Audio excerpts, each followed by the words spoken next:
I know. It's got nothing to do, you know. It's fun, it's hard work to do. Don't sweep up the place. That's what my dad used to say. If you're doing stuff and you think it's worthless, you're putting some hard work to do. Go sweep up the yard. You know, like, you can't have no fun.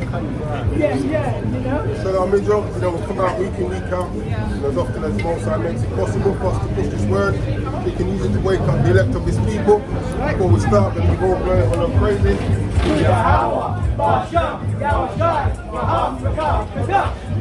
Now we to the elders and apostles in Israel who will teach well, the Akims and the Iris and Byris and those teaching this word in sincerity, the brothers and sisters in the truth. Now, Brown Cow. Let's have the first scripture. I'm not going to say nothing yet. This is going to answer the very question, like what type of for today. Isaiah 58 verse 1. Huh? Cry aloud. Did I say 58? My apologies. 57.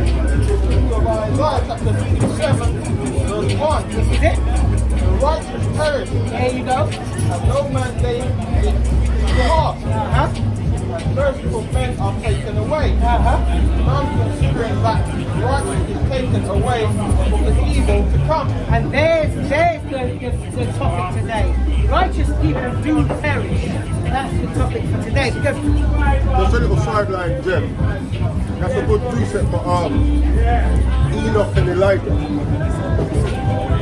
If people say that they never died, it don't make no sense at all. But we'll just say that the glorified body before Yahweh died. yeah, that's how it Remember, works. Paul said, first of all, into the kingdom of heaven, no get into the spirit realm.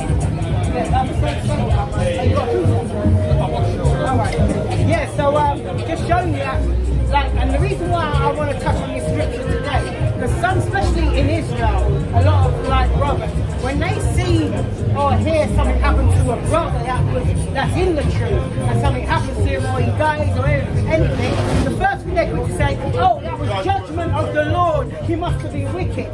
But the Bible's telling you that righteous do perish. But see, we see the problem is, right, we're trying to understand the mind of the Most High and what he does with our infinite brain. The Most High does what he does. Finite, sorry, not infinite, infinite. Glorified, good. Yeah, finite brain. We can't understand what the Most High does, what he does. Why a baby that just come off the breast might die. Why somebody who's wicked lives to his old age and sees how much generation and got wealth. You got got it here. No, don't worry about jokes. I've got them. But if you're going to bring it out, I think that's right. Yeah.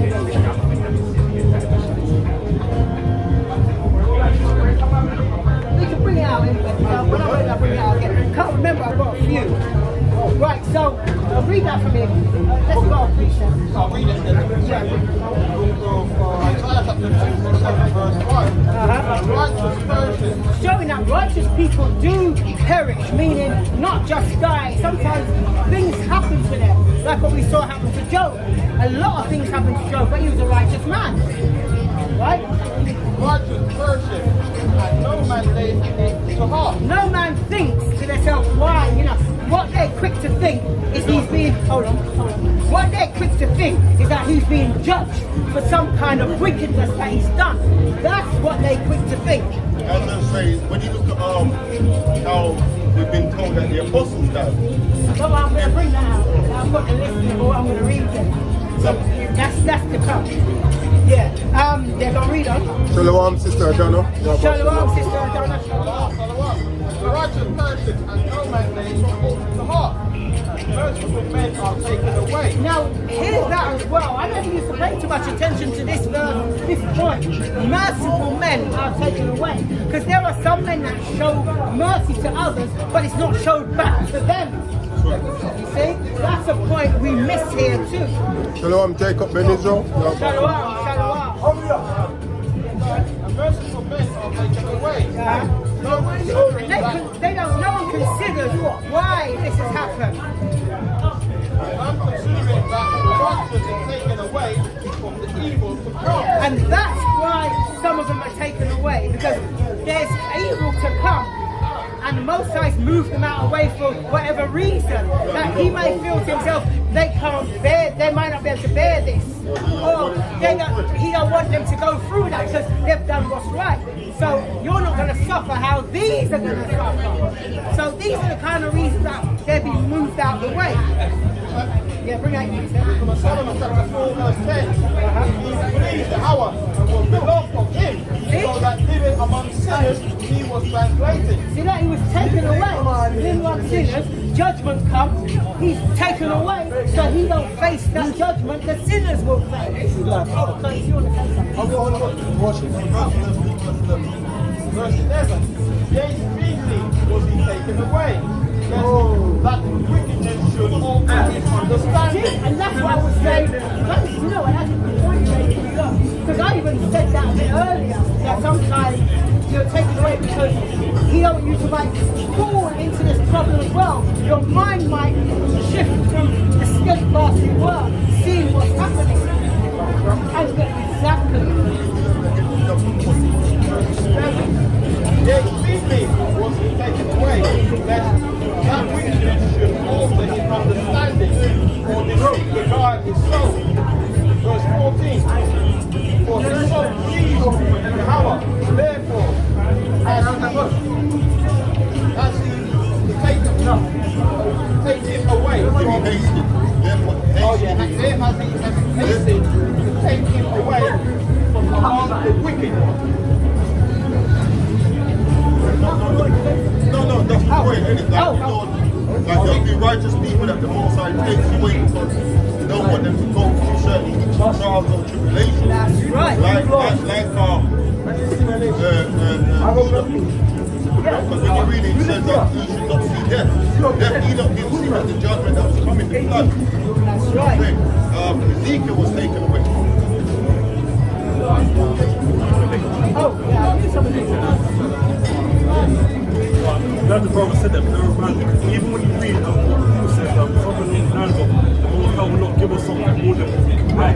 So the way I see it also, the reason why the Most High might take someone prematurely, so to speak, maybe because he understands that he doesn't want to put them in a position where their faith could be compromised. He takes them away early, he shows that they're enough to die for, so they're not in a position where they can what my strength might be might not be his strength as a person. So really and truly, we don't know what forces are at the time, and that's why it's doing our best thing to trust the process. So from the planning perspective, you might think it's harsh, that's why we might see it as unrighteous judgment because it's not wicked. But this is why we need to look at it from a spiritual perspective. The Most High is already ordained and has already predestined us to what's going to occur for each respective individual, how they're going to leave the earth and how things are going to unfold basically. So it's really important to bear that in mind.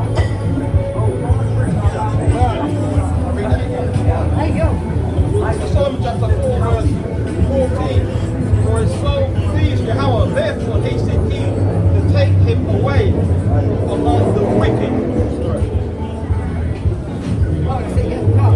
Alright, and this is the point why I bring up this lesson, because you find a lot of learned brothers that were quick to say, yeah, that was judgment on that brother man, he was wicked, or he was doing stuff behind closed doors.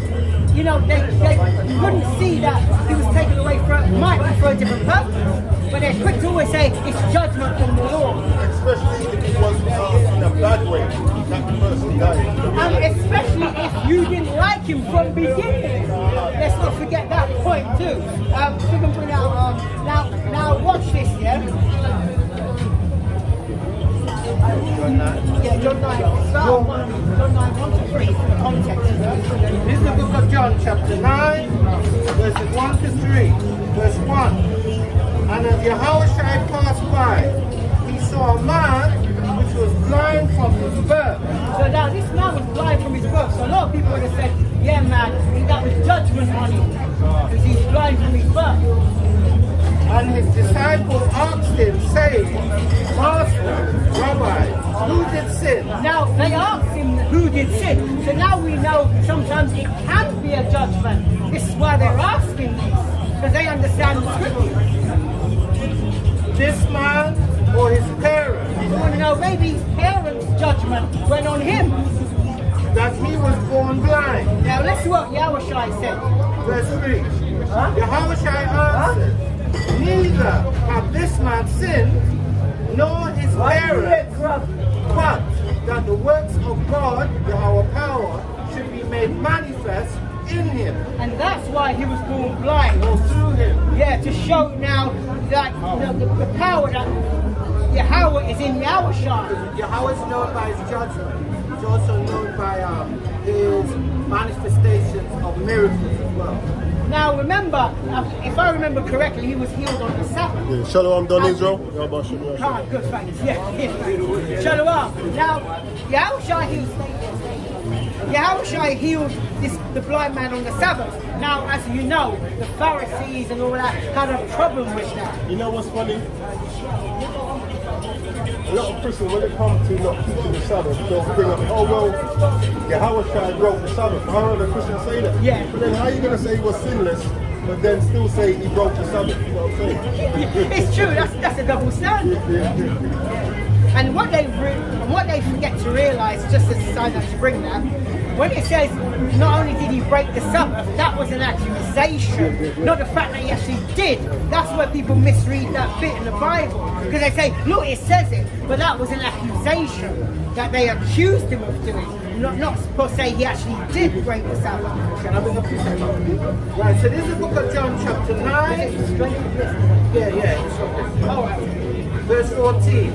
And it was the Sabbath day when Jesus, Yahushua, made the clay and opened his eyes. Oh, yeah, just to validate that. Yeah, it was the Sabbath day. Now, the Pharisees had a problem with that, and they saw him. If you can jump to verse 22, 22 to 23.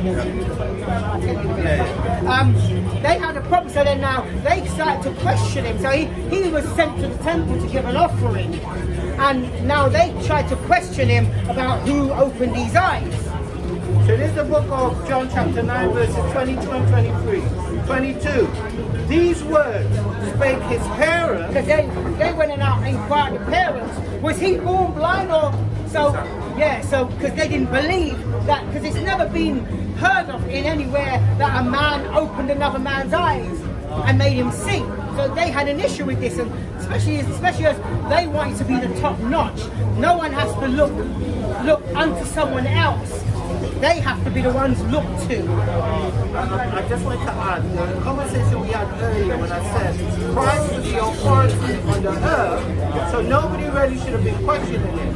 But they were questioning Christ's authority or trying to undermine it. Definitely trying to undermine it. Because I think, like we know, some of them did know and they believed. Right. Yeah, anyway, go on. Verse 22.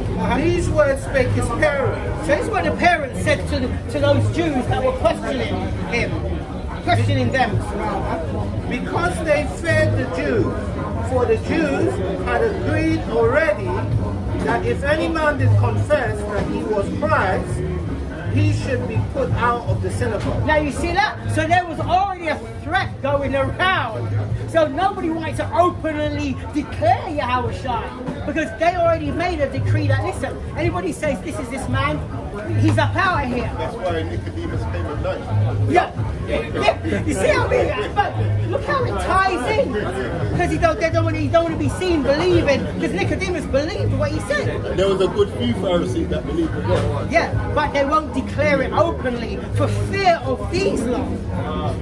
Verse 23. And that's, that brings me to my brother's good point, how he always says, men pleasers. Because that's exactly what that is. And I was going to say, you know what, in that chapter, well, that's a very good example of something called confirmation bias. Yes. Because why? Because they kept interrogating as to who opened his eyes. And he stated numerous times it was Yahushua. Even to the point we asked him, okay, if it was in fact Yahushua, are you actually going to believe and become his disciple? But they already made it clear that they had zero intention on actually admitting that Yahushua was the true authoritative figure. As the brother said, that there was no other authoritative figure over Yahushua. So just to give that point, that's confirmation bias. And then, no matter what evidence was presented forth, they was going to stick to their own respective tradition. And anyone that confessed how if Yahushua was the Lord and Savior, you're going to root them out the synagogue. It doesn't matter what facts or evidence he came with. But watch this, but you know what you just said? This is going to prove it as we read it on. Verse 23. Yeah. Therefore said his parents, he is of age, ask him. So the parents, because they keep interrogating the parents. Parents, listen, he's a big man. Ask him, he's right there. So go on, jump to 29. Verse 29. Verse 29. We know that God spake unto Moses. As for this fellow, we know not from whence he is. Now, you know what? This is a kind of cut to them in a way. Because notice what they just said here. We know that God spake to Moses. So they claim to believe in Moses. Yep. That's their claim. Quickly jump to your scripture, John 5:45 to 47. Now watch this, yeah? Remember, they just said out their own mouth. We know, so they're claiming, we know he spoke to Moses, but this guy, we don't know. John 5 and verse 45, ending at 47. Verse 5. Do not think that I will accuse you to the Father. There is one that accuses you, See, that is one that's going to accuse them. Who? even Moses. Who they claim that they know God spoke to Moses. So they're hypocrites. In whom ye trust. In whom they claim to trust. For had you believed Moses, See? ye would have believed me, for he wrote of me. But if you believe not his writings, how shall you believe my words? And that is the fact. God, we teach the truth of the Bible. Yeah, but what's your faith? What's your We belief? teach people that we're, according to prophecy and history, we're the descendants of God's children.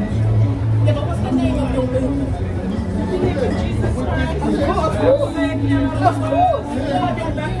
Of course. Well, if you have a name, Israelites. What of your tribes? Actually, get something.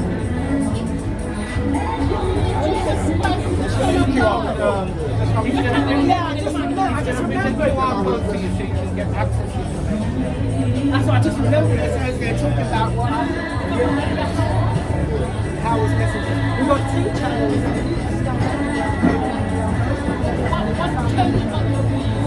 Don't believe that we are the descendants of God's children. Our foreparents made a covenant to keep his commandments, and because we're breaking them is why we don't believe that we don't do so that we come back. No, he can't. Alright, I'm gonna read. Someone get me on Matthew 15. Listen. Of course he is. And he's the son of God. Yeah, We're gonna read it. We're gonna read it out the Bible. You're gonna hear Christ's very words. so this is the book of Matthew, chapter 15, and verse 24. And it reads, but he answered and said, red letters, I am not sent, but in unto the lost sheep of the house of Israel. And that's what he was sent for. The lost sheep of the house of Israel. Yeah, what then?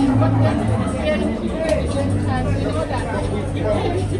The lost sheep of Israel first. He doesn't say that in the Bible. It does. Mommy. And then after God came to us, our Gentiles, God don't forget nobody. Mommy, do you know that? We are Mommy, no, be spiritual. no, there's no such thing as fruit. Hold on, watch this. Can we prove it to you? Watch this, right? You said that. You don't want to prove it. Can we prove it to you out of the Bible? That we're physical Israel. Physical Israel. Physical. Somebody read No, because I want to show you something out of the 15. Bible. No, just listen to this. So this is the book of Matthew.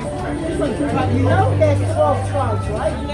Like Judah, Benjamin, Levi, Gad, Simeon. Now watch this. Matthew 4:15. Alright, this is the book of Matthew, chapter 4, and verse 15. Listen to this.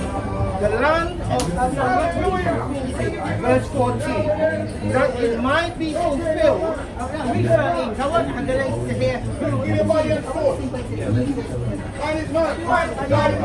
Yeah, read to them. Now listen to this. Hold on. Let's do one question at a time. This is the book of Matthew, chapter 4, starting at verse 12. Now, when Jesus... Now, listen to this. It says, now when Jesus... Yeah, so we know that this is Jesus. That's King James, that's the one I read every day. Oh, that's brilliant. That's brilliant. Right, read us. Verse 12. Now, when Jesus had heard that John was cast into prison, John was killed because of the gospel. he departed into Galilee. Wait, this is, you're not hearing it. Sorry.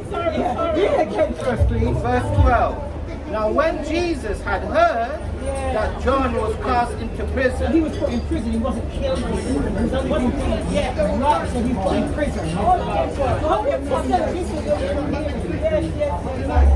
he departed into Galilee. So Christ went into Galilee. Let's see what he did. Hold on. Let's see what he did. Verse 13. And leaving Nazareth, he came and dwelt in Capernaum, which is upon the sea coast, in the borders of Zebulun and Naphtali. Hold on. Zebulun and Naphtali. That's what I was saying in the tribe. Of Israel. Then you go to the tribe. Sister, wait, just hold on, wait, we haven't finished. We haven't finished.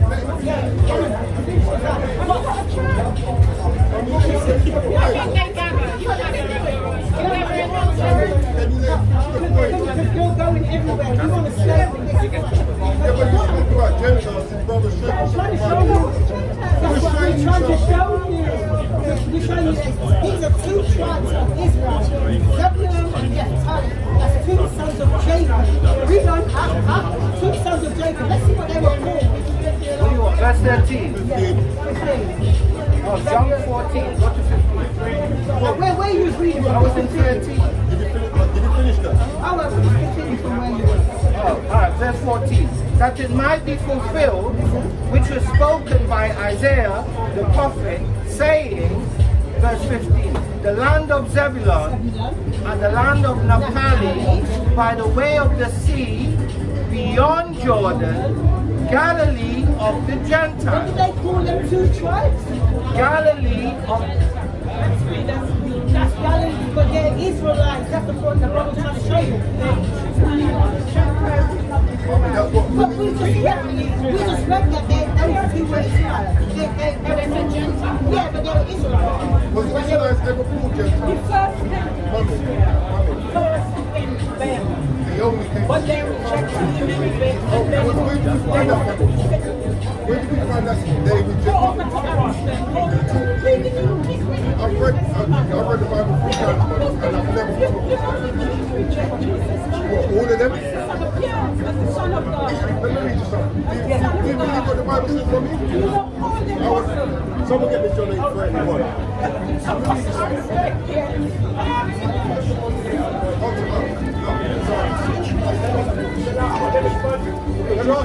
This is what good. John chapter 8, verse 31. Listen. So John chapter 8, verse 31. Then said Jesus to those Jews which believe on him, if ye continue in my word, then are ye my disciples indeed. Are there Jews? So are there Jews that believe on it? So go to John chapter 1:11. This is what you're talking about. Start at 10. No, we didn't. We didn't come to everybody.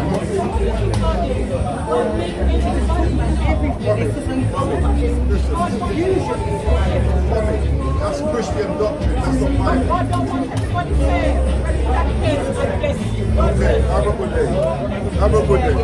God don't want everybody saying. So who did Christ come for? Who did Christ come for? All of us, he died for the whole world. All right, if you say so. Okay. You're quoting John 3:16. You don't understand what that verse is saying.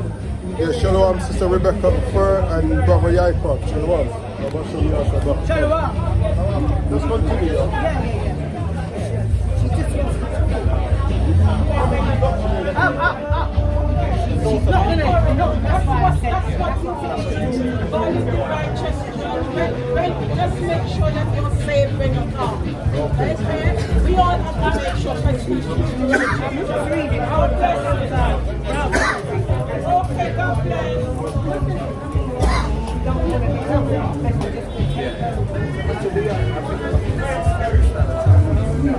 The mum is finished. Yeah, the mum is totally. She's a typical church elder that just like sing and twirl and clap and dance and jive.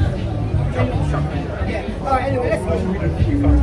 Oh yeah, it was you reading. Yeah. I thought it was you. Yeah. Start verse 5. Remember, the brother just finished reading John 9. Verses 29, where it says, "For we know that God spake unto Moses. As for this fellow, which is Yahushua they're talking about, we know not from whence he is." Yeah. So then, John 5, the start of verse 45. Do not think that I will accuse you to the Father. There is one that accuses you, even Moses, in whom ye trust. For ye believe Moses. For had you believed Moses, that's right. ye would have believed me, for he wrote of me. But if you believe not his writings, how shall you believe my words? So now we have to wonder, as much as they professed Moses, did they really believe Moses? Because Moses wrote of Yahushua. So did they really believe Moses? That's the question you have to ask. And just quickly as well, to make a point. And this is why I remember a few months ago I did a lesson Antichrist and Sheep Novus, because as much as we claim that we are believers of Yahweh Shai, but really and truly our actions really tell us as to whether we really are or not. You know? And in the case of the Pharisees, they already had their own respective traditions, which is contrary to the writings that was also in the scriptures. So they already had in their mind that they weren't really true believers of Yahweh Shai. So even though they believed in Moses per se, but really and truly they actually showed that they didn't believe in Moses. They did believe in Moses. They don't understand that Moses spake of Yahweh Shai, and he is who Yahweh sent forth to be a savior to the nation of Israel. Right. I want to bring a precept out to validate what you just said.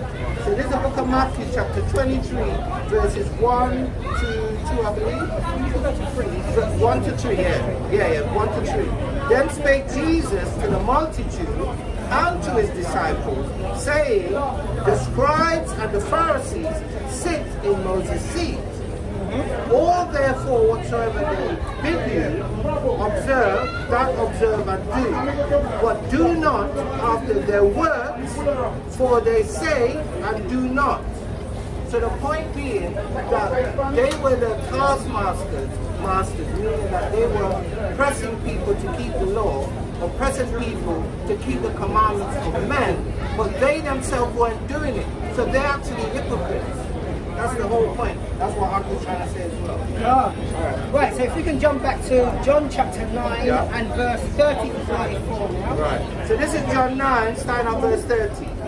The man answered and said unto them, why herein is a marvelous thing, that you know not from whence he is, and yet he have opened mine eyes. So now you see, they're going to have a problem with the Pharisees, because they're the big I am. I know, right? So they're going to have a problem with this blind man that was blind, now can see, talking to them in this manner. They're going to have a problem with this, because they're supposed to say something, and it's a done deal. Yep. That's how they're operating. Now he's saying that, like, this is a marvelous thing done, and all you lot can do is find fault in the man. This is what's happening here. Verse 31. Now we know that God heareth not sinners. This is good. This verse will cut them to their heart. I know, right? Now we're watching you. Read that again. This is John 9 and 31. Now we know that God heareth not sinners, but if any man be a worshipper of Yahweh power and doeth his will, him he heareth. Now, to be a ruler and a judge and a blind man that was blind hits you with this. I know, right? That's Remember, he ain't hitting you with a scripture, because this wasn't written. No. What he's doing, he's telling you what he thinks. I know. That, like, God doesn't hear sin. No. So, And you don't. so what's he saying about you? So you see, he's cutting them up. That's a two-edged sword. That's what I'm saying. You know what? The read on. Verse 32. Yeah. Since the world began, So he's still speaking to them. was it not heard that any man opened the eyes of one that was born So blind? he's saying, listen, nothing like this has ever happened happened. before. Yeah, it's a- Rather than you be happy, you're finding fault. Exactly. That's what's happening here. Exactly. Verse 33. If this man were not of God, he could do nothing. Now that, there again, hurt the hell out of them. Remember, they're denying him. Now he is not a denier. What do you call it if you're, because they're denying him, but he's, He's advocating. professing him. That's professing Christ. thank you. So he's professing Christ, Right. and they're trying to deny Christ. Now watch what happens here. The precept for that is Acts 5 and 39, by the way. Verse 34. Now watch this. They answered and said unto him, Now this is their rebuttal to him now for all what he said. Thou was altogether born in sin. Hey man, you're a sinner, man. You didn't Right, hear nothing right. more from the man. So now they're trying to say his blindness was judgment. You're sinners. So what they're trying to say now, his blindness was judgment. You're a sinner, man. You know what I'm saying? And dost thou teach us, And question so mark, you're a sinner, and you're teaching a righteous man like me, who's a Pharisee. You know what I'm saying? Sorry, 1 second. All right. and they cast him out. And they threw him out. You see that? Now, by the way, this was already pre-planned that if anybody confesses Christ Thank or you. advocates for Christ, they're going to throw him out of the congregation. Right. So this was already pre-planned. And now it came to pass because after he said what he said, they rebuked him. Hey, who are you to teach us? Do you know who we are? And there are some elders in Israel like that today. You can't tell them nothing. Because why? I've been in this for God knows how long, or I've got more knowledge than you, and Exactly. Some have this same spirit. That's why a lot of people have some confirmation bias. Confirmation bias. I respect your persons. Which is another way of saying the same thing. So you go into a debate. Oh, no. Say what you say. You go into a conversation with your mind already made up as to what is true and what is not true, without listening to the information and letting the information change your mind or prove your position. You have a preset position, and then what happens is when somebody brings out a point that does not confirm your bias, you shut it down. And when somebody says something that confirms your bias, you agree with it. That's confirmation bias. It's a case of listening to reply, to respond, and listening to understand. That right there is an example of something called selective logic. Yes. That's what the brother Yes. just put out. To sum up what he said, selective logic. Yes. Anything that supports your belief, you're willing to accept it, but despite the hardcore evidence that contradicts your belief, find ways to disprove it, even though it's factually correct.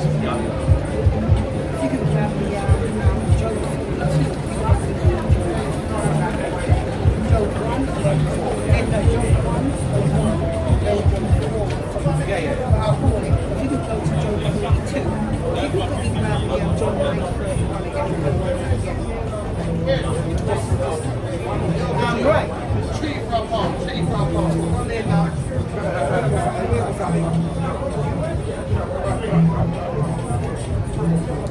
Okay, so yeah. Also, I just want to remind us all as well.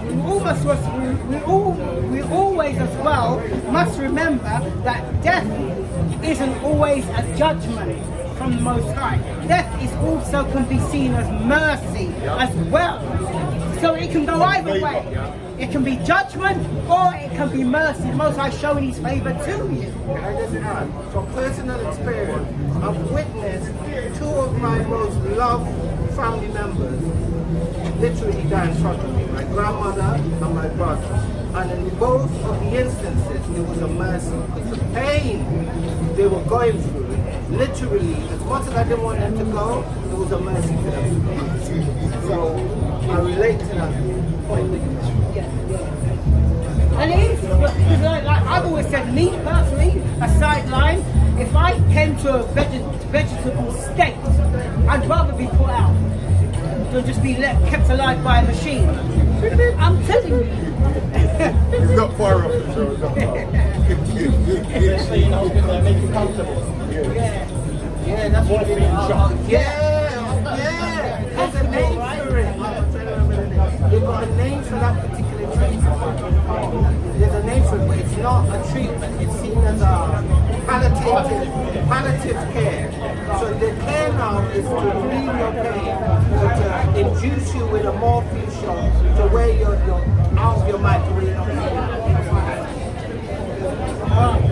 Right. So, like I said, remember, sometimes death as well is mercy from the Most High, not always judgment. So we have to bear these things in mind when you see certain things happening to brothers that, as far as you know, they were walking straight. Do you know what I'm saying? Bring that out for me. They end up in a cruel death, so all of a sudden, oh, that was a Yeah, exactly. 2 Kings 22:1, and then jump to 3. I mean, you can read 2 as well if you want. If you want to go one through to 3, it's up to you. Because 2 Kings, so 22 verse 1, Uzziah was 8 years old when he began to reign, and he reigned 31 years in Jerusalem. So remember, Josiah now, he turned king at 8 years old. So his mind is very tender. He's not an adult. So bear that in mind. Shalom, Yahweh. Shalom. Remember, he's a youngster. He doesn't know the ways of the... You sure? Okay. You read the Bible?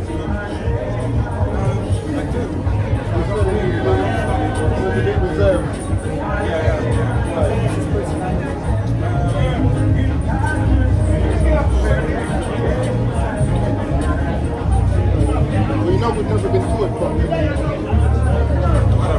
Yeah, we haven't. I just go to the church when I'm on wings.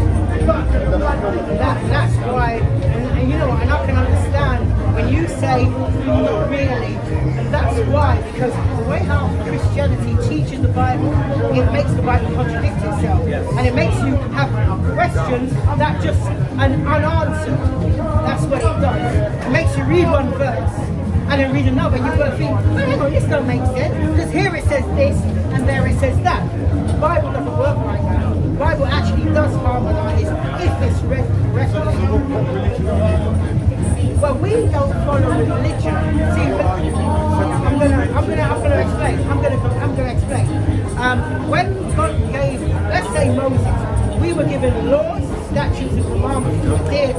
We were never given religion. Religion came a lot later to suppress people. People were under a banner of such like if I came up, we're Israelites. Yes. So, is that a separate Israelite, a separate organization? So when you read the Bible, God has a chosen people, right? Would you agree? The Bible, God has a chosen people. Yeah. What are their names? Yeah. We are descendants of those people. Not spiritual, physical descendants with the seed line. It's like disciples. I know how you do it. You see it come out. You're right. That's very nice. Oh, one second. We just didn't want to cut you rough out. You say? Yeah, so you're just saying you're Israelite, so you're a separate organization. Not an organisation, yeah. I say not an organisation. When you go into the Bible, God has a chosen race of people, which are the Israelites. They're the ones that were supposed to be the ruling class. Now, put it like 28 and 1, and then jump to 50. Just want to show you, like, the covenant. So what are these other things like 7 days Adventist and Church of That's England, this. Religion. and whatever? So you're separate from those other. Yeah, we don't deal with Christianity, Islam, all them religions, because like the Bible is not a religious book, number one. As soon as people see you read the Bible, first thing they think, oh, what religion you read? Because you've got a Bible. The Bible is not a religious book. Do you have a church? Back in 10 minutes. But this is the church. We don't have a building. We come out on the streets and we teach our people. And we teach online. Your missionaries there. So basically, So they come out normally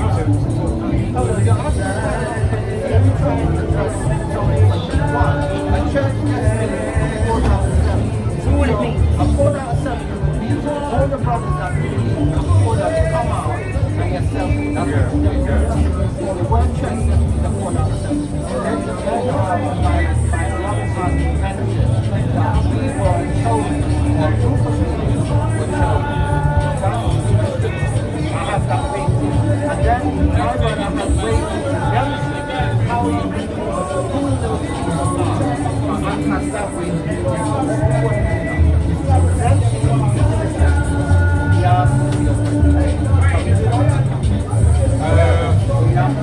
I'm just passing. We'll be brief. We'll be brief. Yeah, I'm here to Yeah, 28-1 and then you've got 15. Deuteronomy chapter 28 verse 1. And it shall come to pass, if thou shalt hearken diligently unto the voice of the Lord thy God, to observe and to do all his commandments, which I command thee this day, that the Lord thy God will set thee on high above all nations of the earth. Now this is who he's speaking to, 28-1. Now watch this. No, we'll get to that in a Yeah, moment, but let's let's just deal with it. So this is the book of Deuteronomy, chapter 28, verses 1. And it shall come to pass, Do 1-1. Deuteronomy. Deuteronomy 1. This is the book of Deuteronomy, chapter 1, Just want to show you who verse 1. he's talking to. These be the words which Moses spake unto all Israel on this side of Jordan in the wilderness. Right, so what the brother just read, this is, I just want to prove, this is who he's talking to, the Israelites. Now jump to verse 15. Deuteronomy chapter 28 verse 15. But it shall come to So, pass, but it's going to happen. if thou wilt not hearken unto the voice of the Lord thy God, So if you don't now listen to the commandments that the Lord said, he didn't say religion, he said commandments. That was the point I want to show you. Go on. to observe, Right, you see? observe to do all his commandments See? and his statutes, which I command thee this day, that all these curses shall come upon thee and overtake thee. Curse is just these bad things that's going to happen to the same group of people. Now, I know you ain't got a lot of time. If we, you got a Bible at home? Yeah, but I've done a few like your Bible. Anyway, but also, when you go home, find the book of Deuteronomy. It's in the Old Testament. You'll have it there. Go to chapter 28. Read from 1 to 68. Because it's going to identify things that you read in there is what we went through as a nation. And it identifies us as these physical people.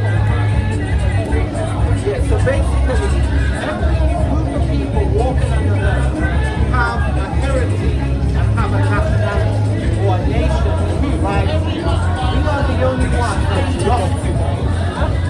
Oh, yeah. Here's what it was just to be So we are the only ones that basically have lost our nationality. So when you read Deuteronomy 20, the people on earth that don't know who they are, We're the only people that don't know who we are. that's why I said we, because I identify as one of the people that didn't know who the hell I was. So the people on earth that don't know who the hell they are, if you read Deuteronomy 28, it's an identifying marker. It assists you in locating you. That's the point. Right, and watch this quickly. Because when people see the Bible, just before you say anything else, when people see like your starts with the Bible, you said what denomination, Christian, whatever, you know, read that. The book of Joshua, chapter 1, verse 8. Watch this. This book of the law, No, this book of Christianity. this book of the law, No, this book of Seventh-day Adventists. this book of the law, What the Bible says it is, it doesn't say religion or anything. It says the book of. the law. This book of the law shall not depart out of thy mouth, but thou shalt meditate therein day and night, that thou mayest observe to do. Hang on, wait, observe and just hear it. Observe to do Hey, that's an action. It's to do. according to all that is written therein. For then thou shalt make thy way prosperous, and then thou shalt have good success. So if we did what we're supposed to do, we wouldn't be in the position of so-called black people at the bottom of society. That's why I read to you Deuteronomy 28:1 first, to show you where we would have been if we kept the commandments. So before I go, so what you guys think? I'll let you answer that. Right, so what we're trying to achieve, I think it's John 7, what is it? I'll just tell you something about. Alright, so basically the truth makes you free. Oh, it's 8:32. Right. It's right there. The truth makes you free. So if you're existing or operating without the truth, without full knowledge of self, you're always going to be at a disadvantage. You're not going to fully function as you were intended. So how do you intend to spread the word when you're here and I'm just passing on? Oh, and that's a good question. Now look there. What do you see there? I'm on camera. No, but so we're showing it's live, it's on YouTube, it's going out. Yeah, I know, but So that's how we're spreading the message. yeah, but not everybody is going to this way like me. Now, who needs to hear it will hear it. Hear my voice. Who it's for, they will hear it. If you don't hear it, that means it's not for you. So really, just spreading the word, making us understand Who we are. and bringing clarity and getting it around. Now, there's one problem you guys got. The language that you use and the language that church uses is not our language. So sometimes, Hang on, I was wondering. so sometimes when you read the Bible, to you it's understandable. To me,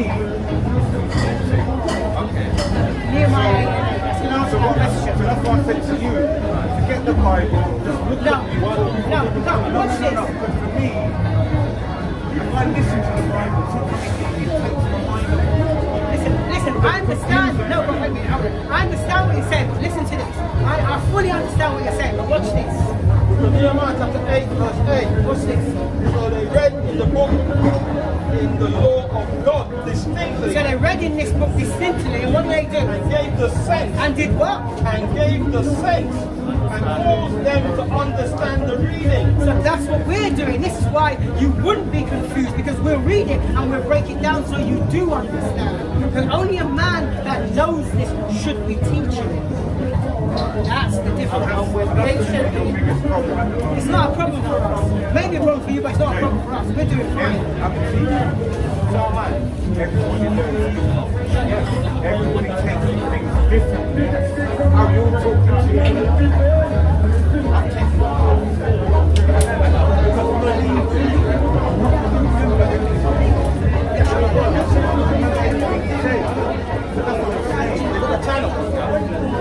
That's why we've got a channel.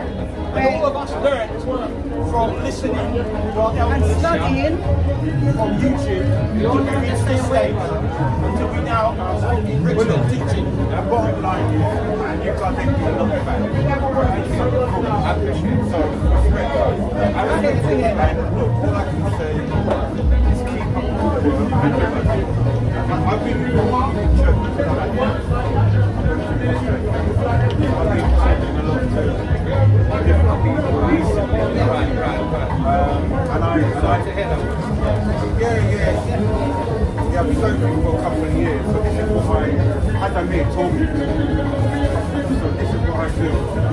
I put an event to teach people, and what it is, the church lyrics goes well with it. Right. The church lyrics. The words. Sorry, the words. Sorry, lyrics. Sorry, did I say? No, it's fine. No. Lyrics are well. So it goes really well with cancer, people not well, and so I'm trying to, spread the word around. So what you got to do is good, man. Yeah, just, can I say, keep up the good work, listen, I'm going to shoot, yeah? All right, yeah. All right, well done. Look after yourself. Take care. Now, anybody got anything to add before we continue? Our people suffer from a lack of knowledge, and oftentimes it affects our health as well. Sorry to see you put this in, but There she is. You can tell her she wants to come back. Oh, I'll just leave her then? Oh. I'll make a quick point also.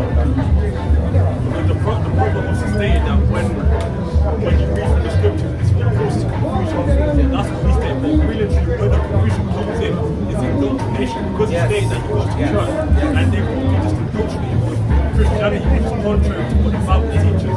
So that's where the confusion comes. The Bible is actually, as it says for itself, it's putting on the table those who are hearing and understanding and interpreting accordingly. Again, this is why you can't get it in Christianity, which is designed to confuse and also different, restrained from what the Bible actually says. That's what the confusion comes to. That's the reason why to show that. Yeah, that the man who knows the Bible has to give you the sense. Otherwise you won't get it. I mean, let's face it, as we just said that, back in the day, everybody couldn't afford a Bible. You had to go to a priest and leave out someone that they can read it to you. So don't you think when they read it to you, they'll give you the understanding of what it was saying? And by the way, that's how the Leopold letters were found. Because a young person in the Congo couldn't afford a Bible, went to a second-hand shop and bought a Bible that was owned by a priest, and the letter was in it. Yep, that's so true. Come on, anyway, let's go back and tell the lady. Read it. Oh yes. So the point here was showing that sometimes death is mercy from the Most High, not a judgment because you were wicked. We started one. 2 Kings chapter 22 verse 1. Yeah. Josiah was 8 years old when he began to reign, and he reigned 31 years in Jerusalem. And his mother name was Jedidiah, the daughter of Pedaiah, Boshkath. And he did that which was right in the sight of Yahweh. So this 8-year-old now, well, he reigned for 30 and 31 years. So in that reign, remember he was a youngster when he first started, 8 years old. So in that reign, he was moving right. The Most High noticed he's moving right. Go on, read on, verse 3. Yeah, verse 3. And he did that which was right in the sight of Yahweh, and walked in the way of David his father, and turned not aside to the right hand or to the left. And it came to pass in the 18th year of King Josiah that the king sent to Shaphan, the son of Azariah, the son of the scribe, to the house of Yahweh, saying, go up to... That was all reading there. But anyway, because I want to get to the point. If you jump to verse 8, so basically, just to give you a quick... So he sent, because he's going to want to prepare the preachers of the house of the Lord. So he sent them to go into the house of the Lord and do what they have to do. Now jump to verse 8 and then jump to verse 11. Verse 8, and the high priest said unto Shaphan the scribe, I have found the book of the So they're Lord. running to the house of the Lord, and he's found the book of the Lord. The scroll is out there, because there'd be scrolls at that time, not literally the Bible as we know it today. I have found the book of the Lord in the house of Yahweh, and Hilkiah gave the book to Shaphan, and he read it. So they gave the book to Shaphan, so Shaphan read it.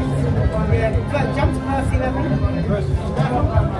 It came to pass when the king had heard the word of the book of the Lord, that he rent his clothes. So now, when Josiah now, when it was read to him and he heard the judgment that's going to come on his people, he rent his clothes. He was so afraid and he's upset. So now what he's done? You know what he's done now? He's humbled himself in the sight of the Lord.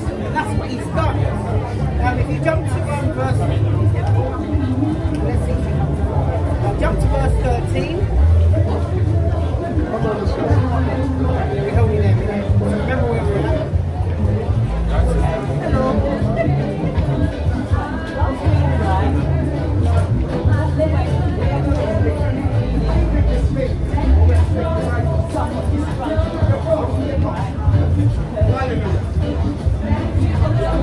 Sis, the church is confirmed. Can you come that way? Yeah, that's it. Is that enough? My agenda, I think it was always peace, right? So I'm coming on here with one question, right? Which is this. Why was it a struggle? Because I felt that, I mean, one of the things that I would give you credit for, right, is that you've given up your Saturday when you could be ready going and watch the football, right? And so I can see that you're on a mission. I get it, right? Who's got his number? Well, My man's got his number.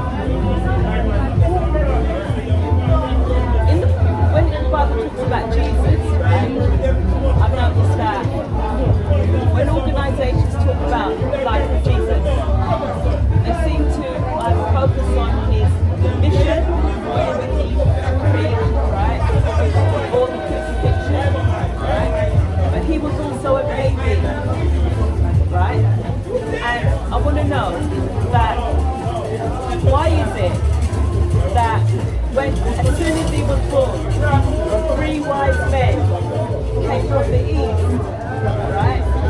They didn't come from south or north or west. They were already in the east, right? And I don't know if they were kings or whatever, but they were right? Okay. Wise men. Wise men. And there wasn't 3. How many? It doesn't say. It just says the wise men. And the reason why people say 3 because they brought 3 gifts. Frankincense, myrrh, and gold. So people assume 3 because of the gift. But the Bible doesn't say the amount of men. It just says the wise men. Right. If someone bestows gifts, right, it's a sort of sign that whether they're bestowing the gifts on, it's gifted, right? I'm Buddhist, right? And my religion comes from the East. So personally, I feel that one, there's something to do with my religion that has parallels with Christianity, right? And also the fact that when Jesus got to like teenage years, he went wandering for about 30 years, right? He went wandering for about 30 years. And when he came back, his message has parallels with things that we believe, right? Like what? Things like the individual relationship with God, rather than having to go through all these laws. He always had these. Where do you get that from? What? I've read the Bible. But he was all about the laws. He was about the laws, right? I'm not saying that he wasn't, but if you look at his approach compared to what went on previously, you had people who were judges. They were either judges, they were either kings, or they were prophets, right? And they not always related directly to the people. It was always that they were very scriptural, right? They were always not thinking about the heart-to-heart connection and individualism, right? And as far as I'm concerned, I feel Someone that get Jeremiah 7:23.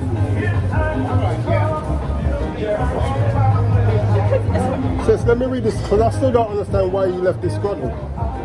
I left disgruntled because I thought that you felt that what I practice, which is close to my heart, is somehow at odds with what you practice. But it is. It's not that much at odds, right? It's a lot. Sis, do you understand what nation you come from in the Bible? Of course I'm What nation? See, What that's nation do you come from? already. But Sis, Canaan, isn't it? see, that's a problem. here's the thing is, right, let me just say this, right? It's just like a lot of our people are into Islam, a lot of our people within Islam, they use the Quran, but the Quran doesn't tell them who they are, why their people is in the condition they're in, but they're in another man's religion. But yet they're not being taught who they are and why are they suffering. In that same religion of Islam, you got like Arabs and Turks and that, but then you got so-called black people that look like us. They're treated worse in the same religion than those actual. So that's why the brother's asking, like, do you know who you are? Because a lot of them that go into Islam don't know who they are. The Quran doesn't even tell them who they are. It doesn't teach them that at all, but the Bible does. I get that. Because in Islam, there's a word for black people. I don't even know what the word is. I know So then, I get that. that's what it means. Slave. Which one of these would you say is closer to your skin? Which one of these? This or one of those? Yeah, you say what else, for sure. Or even when you go to the back. Yeah, that's pretty close to you. We're known as a proper colored people. It's a lane. It's a big difference. Shall I tell you why? I'll tell you why. No. The truth of the matter is, not. That's why we're emphasizing. We are not. It is a concept that was created to put at odds two groups of people and elevate one and suppress one. So when you remove that chakra and accept, I'm associated with all black because they're my people. I know to myself, I am definitely not black. I'm not, look at that, I'm darker than him, and I ain't. He's not this. I'm a very dark brown. Right. Yeah, no, you're right. Almost We're like not them. We're not them. They are, but we're not them though. We're not them. What are we then? sis, biblically we're Israelites. So when you understand that, this is what God said. Get Jeremiah 7:23. Start 22. But sis, bear in mind, right, we're not trying to put you down. No. So don't feel that we're trying to kind of like come at you and attack you. That's not our mission. We just want to open your mind, just to see that we're not against you, we're for you. And the thing is, where you are, I was. When I say that, I don't mean Buddhist, right? But I call myself black, but black is a colour, and in this world and where we live in now, they portray black very negative. There's nothing good comes from it. This is why when they say about they'll pull somebody, the black stuff. You know, like they have to put the black before, so you already have a negative pull on that person. This is how it's used, sis.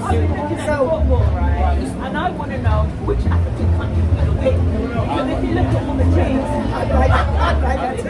if you look at all the teams, So it's Oh, let me finish my point. Let me finish my point. Jeremiah chapter 7 verse 22. For I spake not unto the fathers nor commanded them on the day that I brought them out of the land of Egypt concerning burnt offerings or sacrifices, but this thing commanded I them, saying, Obey my voice, and I will be your God, and ye shall be my people, and walk ye in the ways that I have commanded you, that it may be well unto you. So the reason why I say it's a problem you being in Buddhism, because that's not a way that God commanded us to walk. Yeah, we're His chosen people. We're Israelites. He didn't give us Buddhism. He gave us laws to observe, and Buddhism ain't teaching you those laws. And that's the reason why we're in the things that we're in. We go through what we go through. Why we're into Christianity, Islam, Buddhism, because we're not following what God told us to do. you yourself said last week that the original Buddha, That don't mean nothing though. it means a whole lot. No, it doesn't. Wait, one second. Was what? The original Buddha was, okay, I won't say black because person of color. Yeah, but that's neither here nor there. The fact that he was the original Buddha, the original samurai was a black person. But the fact is, they're going into things which God didn't tell us to do. Yes, that's the problem. That we Read that again. Foods we can and can't eat. Right? So God said to the Israelites, there's foods we can and can't eat. the way how we deal with each other. God has laws how we deal with each other, not about the other nations, how a man should deal with a woman, how a brother should deal with a brother, how a woman should deal with a woman. There's laws on that. Feast days, days we celebrate. God has feast days in here, there's laws on that. Marriage, how a man, treats it, there's laws on that. See, these things, there's laws on that. The other nations and all that don't teach that. You see, that's the issue that the brother said. There's laws. Yes, you know what he's doing. There's laws that we have to adhere to be God's people. Otherwise, we're no different from anyone else. Yeah, we're into Buddhism, That's Christianity, and God never gave us that. I have issues, I have difficulties With what?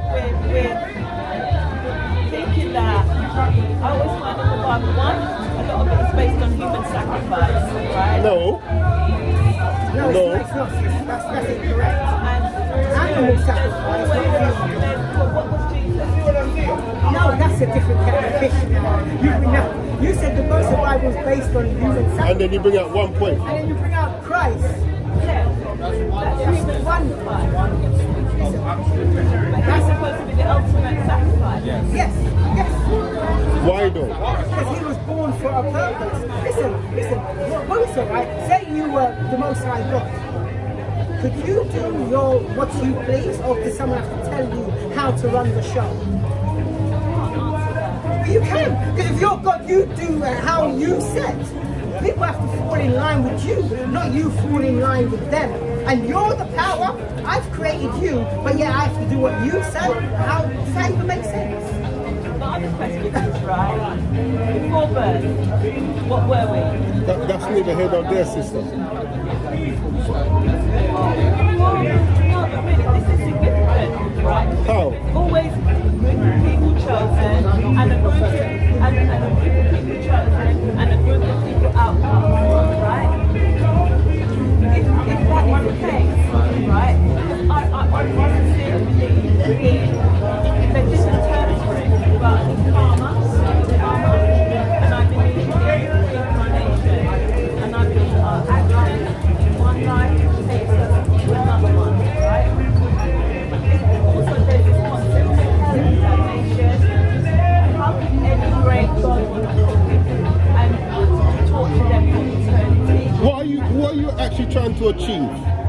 What I'm trying to achieve is peace in myself, peace in my heart, and I honestly think that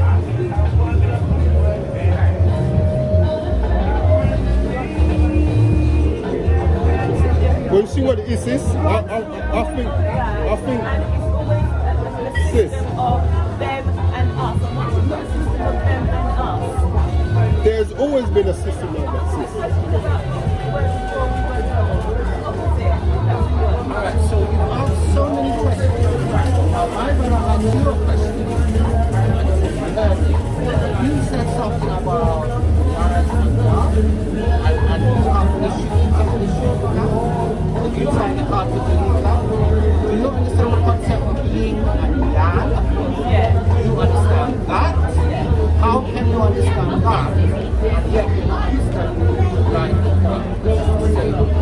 Same concept. so yet again, you fall into the loop of you're making statements or you're understanding to the lens when you apply it to yourself or other systems, you realize to say to you. Now, what I wanted to say to you before I take to what I wanted to say to you is there's certain things known as universal truths.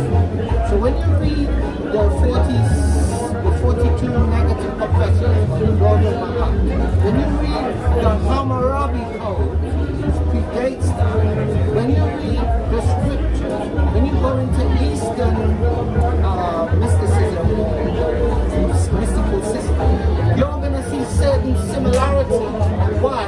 Because the truth is the truth. So if somebody's saying something that's true, whether you're Buddha, whether you're Krishna, whoever you is, if what you're saying is true, it's true. But how, Hold on, let me finish. Let me finish. but how you determine if it's true is you have to have a mechanism to measure it. So whether it be the Bible, whether it be the Bhagavad Gita, whether it be the curtain rule coming forth by day, whatever it is, you have to use something to familiarize. You cannot use your own understanding. So we rely on this. Why? Because this, we've studied to show it to be proven to be correct. We've applied it to ourselves and found it to be correct. I, unlike a lot of others here, have studied nearly all the other systems, and I can tell you they're incorrect. I'm not going down a rabbit hole I've been down. I'm not going down there. However, if you're there and you believe that where you are is where you need to be, I would say shalom to you. I'd say peace unto you, and I'd say it there. But if you want to understand where we're coming from, and you ask us a question, allow us to land. And if you can ask me a question, okay, You haven't landed. Haven't landed. I heard that this thing. What were we before birth? What were we before birth? And how's that going to help you? Because Now, I'm kind of puzzled with what exactly you are saying. question. But how's that going to help you in anything? Why are you trying to? I think you're trying to determine if we understand that we have a belief in rejuvenation or rebirth or spirit coming back into something. Is that what you're trying to determine? Yeah, I'm not sure what you're asking. I am. Because you're not answering it outright. Because when I used to be Christian, right, and they put this guilt and fear on my head so much that I just rejected it, right? That's right. It's guilt and fear. But we don't follow Christianity anyway. Us and you, but we don't follow Christianity. Because Christianity misuses the Bible. Yep. You know, this week there were 2 pastors that were arrested for transmitting PDF images. Don't talk about it. No, I'm just bringing it out because this is what they're doing. This is what they're doing in the church, and nobody's calling it out. Right? The Roman Catholic faith had to pay billions for the same crime. And what do?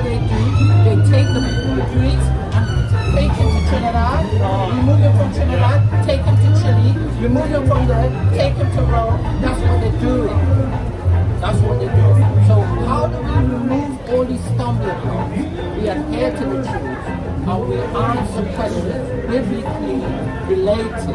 There's lots of That's different what I stuff said. in there. On one hand, there's truth about diet. There's lots Yes. about diet. You shouldn't eat shellfish Yes. or pork or anything unclean. And I get that, and I understand the reason What why. about the moral? Right? When you was in Christianity, Yeah. did they tell you who you were in this book? They said that I was a Gentile. sinner and saved by No, the nation. What nation? Tell me what nation did I ever They teach said you? that we were Gentiles. Actually, Gentile dogs. So this is why, and this is why we go into all these other things, because they're not teaching us who we are, sis. If you knew that you're Israelites and that you was God's chosen, then you'd understand what you have to do. But what's his name? No one cursed him.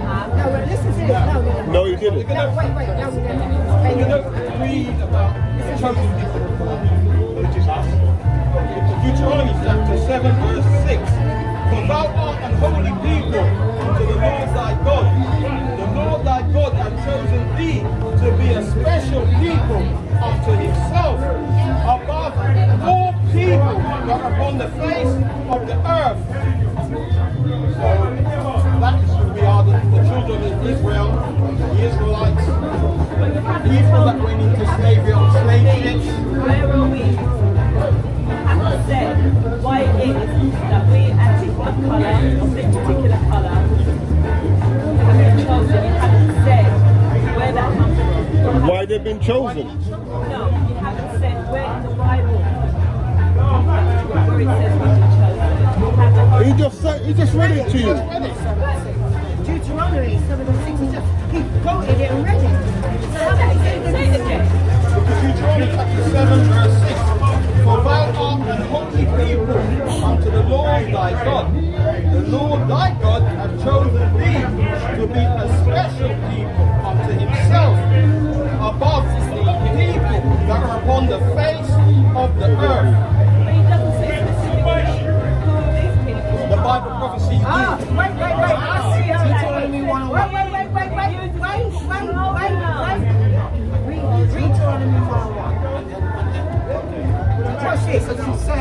It doesn't say. Watch this. It does say. Deuteronomy chapter 1 verse 1. These be the words which Moses spake unto all Israel. So it does say. So we're Israel. Yes. We've been trying to say it all That's what we along. told you last week. Watch it. Exodus 19, verse 6. And ye shall be unto me a kingdom of priests and an holy nation. These are the words which thou shalt speak unto the children of Israel. Go again. Okay, I have to just accept that. So what part of it don't you understand? It's not that I don't want to understand. I said, what it. part don't you understand? That we just read. It says we are the children of Israel. Yes. We can prove it though. How do you prove that? Alright, yo, Yeah. she wants you to prove how do we know that we're Israelites? Well, go for it. Go on. I'm an idiot. No. Listen, we would never say that to you. That's not our stance. That's not our stance. But anyway, Alright, let's get 28. Yeah, do Alright, do you understand that the Israelites went into a covenant with God? Yes, I get that. Yeah, so there's two parts to the covenant. The first part is keep his commandments and be above everyone. The second part is break them and have certain curses before you. So read 45 and 46. Book of Deuteronomy chapter 28 verse 45. Moreover, all these curses shall come upon thee, and shall pursue thee, and overtake thee, till thou be destroyed, because thou hearkenest not unto the voice of the Lord thy God, to keep his commandments and his statutes, which he commanded thee, and they shall be upon thee for a So the sign. curses are going to be upon you as a sign. Now what's one of the purposes of a sign, sis? If I said meet me in Brixton outside Iceland, are you going to know it's Iceland? Hello? Because it's got a name to it. Yeah, the sign. it's a sign. So the Says sign, so the sign identifies it, right? sign identifies. I'm asking you a question. Just like a road sign. If you look for Electric Avenue, you look up there, it says Electric Avenue. So the sign identifies where you are. Yeah. So read that part again in the I'm trying to show you something. Verse 46. And they shall be upon thee for a So sign. these curses are going to be upon the Israelites as a sign, as a way of identifying who they are. So what are these curses? Just hold on. No, this is what we're coming to. Just hold on. We can show. Wait, patience. All right, we'll have it done before your eyes now. Yeah, you might have 2 or 3 ices left. Go on. Go on. They shall be upon thee for a sign, and for a wonder, and upon thy seed forever. So jump to 68. Watch this. I'm going to show you, because some of these signs get a bit more specific and narrows down So who the are you people are. saying that the reason why we are in the place that we are in relation to other nations and other people is a sign that God is showing us that we No, we're in that. change? No, we're in that condition because we broke. Read 15 for it. Deuteronomy chapter 28 verse 15. But it shall come to pass, if thou wilt not hearken unto the voice of the Lord thy God, to observe, to do all his commandments and his statutes, which I command thee this day, that all these curses shall come upon thee and overtake thee. So that's why we're in the condition, because we're breaking the commandments. But those curses that come upon us are also an identifying factor as to who we are biblically. So read 68 Now, first. listen to this. Deuteronomy chapter 28 verse 68. And the Lord shall bring thee into Egypt. So when you read the Bible, the Israelites was in Egypt, in slavery, and Moses delivered them out of slavery. So he's saying, if you break my commandments, I'm going to bring you back into slavery. Go on. The Lord shall bring thee into Egypt again with ships. So when we look at history, what group of people went into slavery on ships? They were black, a lot of them. Go on. Sorry, people don't Yeah, no, go on. Now, By the way whereof I spake unto thee, thou shalt see it no more again. To their homeland, that's where they were going, Israel. Go on. And there Once you get off the ships, ye shall be sold. now were those people sold when they came off the ships? Who were they sold to? white. Go on, And there ye shall be sold unto your enemies go on. for bondmen Slave man, and and bondwomen. slave woman. Now did that happen to us? Well, I know To our genetically- people. I Did know that happen to I've our done people? a genetic test, right? Parents are Jamaican. Did that happen to our people, It sis? happened to us. So then, this is what I'm saying. It then identifies who we are as a people. So if you know that us doing that is us breaking the commandments is putting certain bad things upon us, one of the things we shouldn't be doing, get Exodus 20 verse 3. But we haven't done anything more wrong than any other race. That's besides the point, sis. Someone get Amos 3. I think they've done more wrong than we have. Sis, you have children. Now, if you told your child, I'm going into the shop, I don't want to see you across the road playing when I come back. Then you come back and see them playing with their friends. Who are you going to punish? Read Amos 3. This is the book of Amos, chapter 3, verses 1 to 2. Verse 1. Hear this word that the Lord has spoken against you, O children of Israel, against the whole family, nation, which I brought up from the land of Egypt, saying, you only have I known of all the families of the earth. So, out of all the nations that he made, he only knows us, meaning he only deals with us. Go on. Therefore, I will punish you for all your iniquities. Yeah, so if we went into a covenant to keep his commandments and we're breaking them, who's he going to be punishing? Sis. Punishing us. Exactly. Which is why if a young, using colloquial terms, a young black male knows as a white friend, a Chinese friend, and they go and rob a store, even if they get arrested, the term he gets is different to the term they get. And everybody knows. That's facts. It's not even debatable. You can't get away from that. All right. So us going into so bringing it back again, us going into Christianity, Islam, Buddhism, is us going off. That's going against what we were given. 48, please. Go on. Can you get that? Yeah. Because Deuteronomy chapter 28, verse 48. Listen. Therefore shall I serve thy enemies, This is it. which the Lord shall send against thee, Deuteronomy. in hunger, and in thirst, and in nakedness, and You in, have to go to your enemies for everything. and in the want of all things. And he shall put a yoke of iron upon thy neck, A yoke of iron upon thy neck. until he have destroyed thee. Now, if you notice, in slavery, we wore those on our neck. But notice how we're not wearing them on our neck today. You know why? Read that last bit. This is why we're not wearing them on our neck. Until. And he shall put a yoke of iron upon thy neck, until he have destroyed So thee. when they came off, we were mentally destroyed. Don't we call ourselves black, African American, Jamaican, Grenadian, Barbados? We don't call ourselves the children of Israel. And now we're into Christianity, Islam, and Buddhism. Right. And ended up in all other places where the Lord said we should not be in. Where are the Egyptians?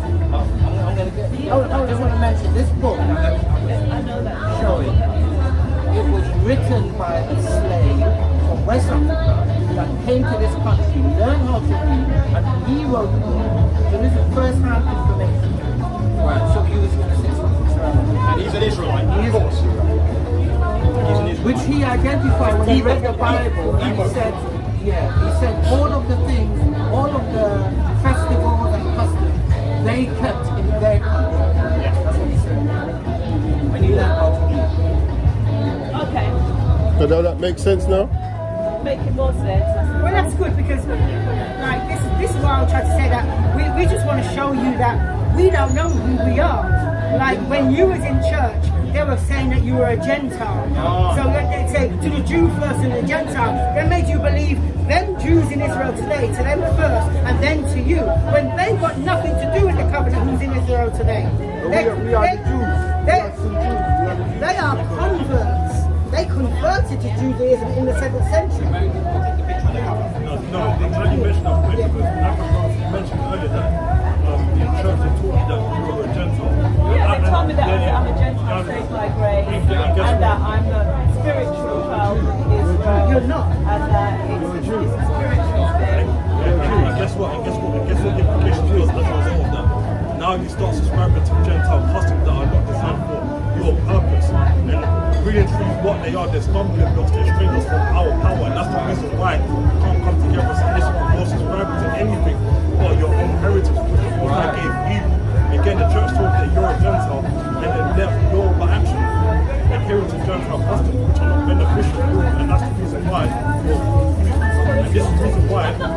No. I'm just saying in the sense where now as a result you have a hard time digesting what the scripture says. Life is supposed to get everything that you were indoctrinated to believe. So now there's that spiritual stumbling block, it's a physical stumbling block. That's why the information that's presented, you get kind of defensive because it goes against everything that you were taught. We're the original people of colour that we are. We're originally from the Middle East. Because it No says such that place as the Middle East. See, so it's all Africa. yeah, it's on the continent of that. How So do you it's take all on like that? where we are colour and so are the Egyptians. Right. We're not disputing All right. that. So what? They're the same All right. Let me. people. Wait. Let me just. Can you remember? Were you taught in the Caribbean? No, I was taught here. Okay. Well, I had the luxury of being taught here. So when I was taught in the Caribbean, they introduced a concept of two different kind of indigenous people in the Americas, South America in particular, the Caribs and the Arawaks. Who the Edomites? Actually, they were the same group of people. But what they did, they looked at the darker ones and said, right, you lot are Muslim dark, you're the Caribs. They looked at the lighter ones and said, okay, you lot are Arawak. Actually, we're the same people. Nothing different. So what happened now is that with the Egyptian is a Greek word. The original word is Ham. So they're the Kemetic people. That's in their language. So Ham is a son of Noah. That's Noah. So you have Ham, Sham, and Japheth. So Ham or Ham, that's the Egyptian, that's the Somalia, that's the Ethiopian, that's them. They were custom. That's them. Then you had the Shemites, which is us. Then you had the Japhites, that would be the Etruscans, the what's the name? Etruscans, Ionians, Samoans, the people that you find in the islands. They would be the Japhetic people. Then all of those people were melanated. Then a strange new thing happened on the earth. A child was born. Bring that up, because he was asking where the Edomites. Yeah. 25, Genesis 25, 25. Right, so open that up. Because this is the first time in the scriptures where somebody's color was mentioned. Right? Why? Because everybody has had color. So this is the book of Genesis chapter 25, and I'll start at verse 21. And Isaac entreated the Lord for his wife because she was barren. And the Lord was entreated of him, and Rebekah, his wife, conceived. Verse 22. And the children struggled together within her. So they were already fighting in the womb. And she said, if it be so, why am I thus? And she went to inquire of the Lord. So she went to a prophet To get the answers like what's happening here. Right. Verse 23. And the Lord said unto her, 2 nations are in thy womb. Now, see, it says 2 nations in thy womb. You've got to remember, we are the only people that can have different. If you put 2 white people together, they can only bring white people. We're the only ones that can bring all different colours. When I say different colours, meaning, you know, white, black, albino. We're the only ones that can do that. No other nation can. 2 nations are in thy womb, and 2 manner or types of people, 2 different types of people, shall be separated from thy bowels, and the one people shall be stronger than the other people. The elder shall serve the younger. And I'm gonna jump to 25 where he's being described now. Verse 25. now watch this. And the first came out red, all over, like and hairy garments. So what people on the earth is red?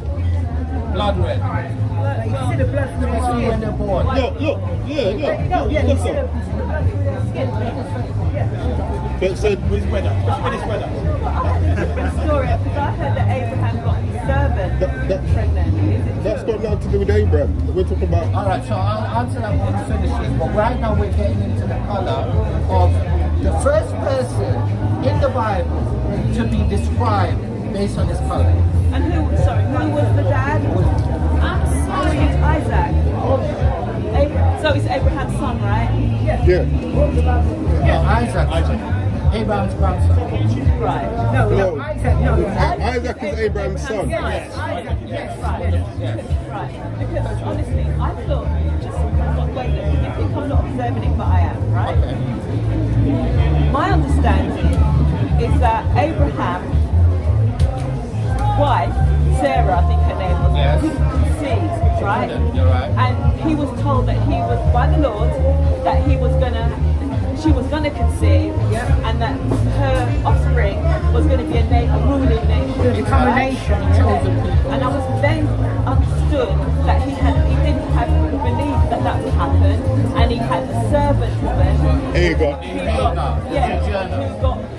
got pregnant. That's right. And I was told that part of the reason why there's so much conflict in the Middle East is because her descent and Abraham's descent have always been at war. That's correct. Right? That's what I'm understanding. correct. I didn't understand this thing about Isaac having white or lighter Yeah, white. offspring. Right.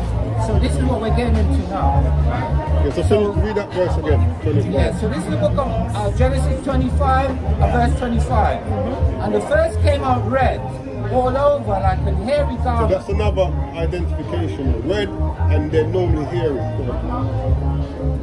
Like a hairy garment. And they called his name Esau. So Esau means in the Hebrew, wasted away the sea, because his skin is almost translucent and you're actually seeing through his skin No into pigment. his veins and to No the pigment. secondary epidermis layer. That's what you see. So was there something wrong with that particular offspring? That's how God created him. That's just how he created, without melanin. And is that It's why without black melanin. people, people of colour and white people, because you said those two children are in the womb fighting? No, well, Well, you could you say black people. The thing is, go to Genesis. Go No, to I'm really Genesis. sorry that I come Let me show you something. Because Genesis 28 and Psalm Did 28. you finish 25? Yeah, because I just wanted to describe the cover. Genesis 28 and 28. So this is the book of So Genesis. this is Isaac's son getting a blessing now. Jacob. This is the book of Genesis chapter 28 and verse 28, and it reads, This has been a did little you say 28 and 28? Genesis. Yeah.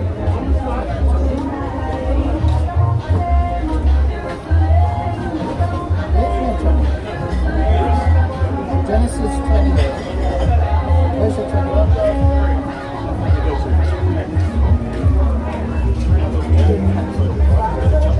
Oh, 27. Sorry. So this is the book of Genesis chapter 27. Oh, Shalom. Just one second. Yeah, so this is the book of Genesis chapter 28, 27 and verse 28.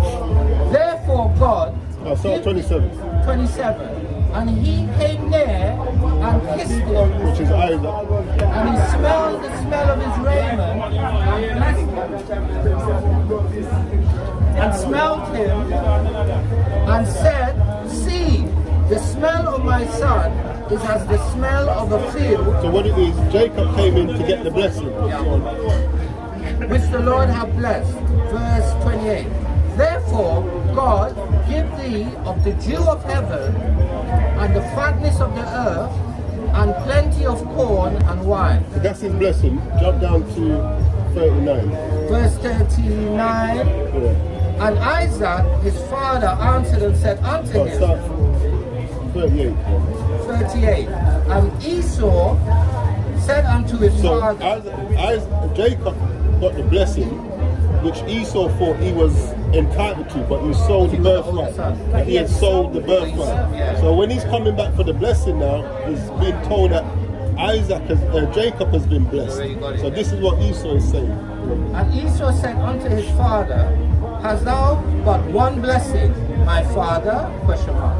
Bless me, even me also, O my father. And Esau lifted up his voice and wept. And he was crying like He a was baby. good at doing that as well. Go on. Verse 39.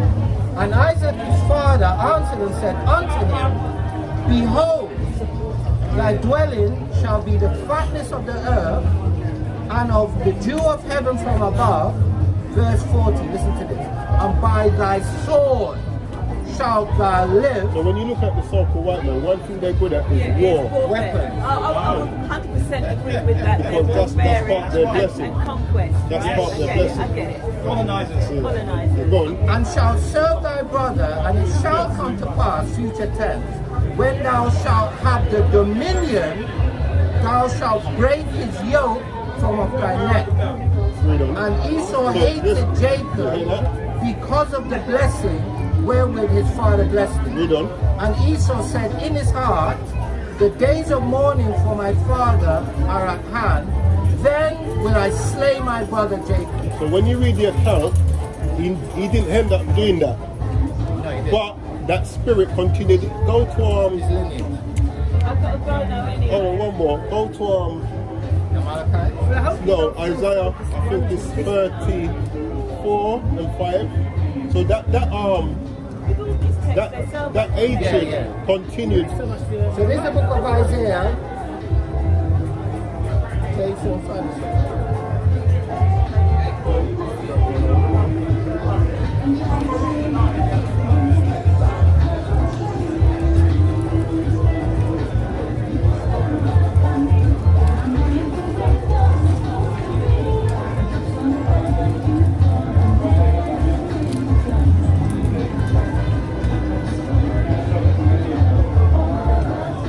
Oh, no, it's Amos.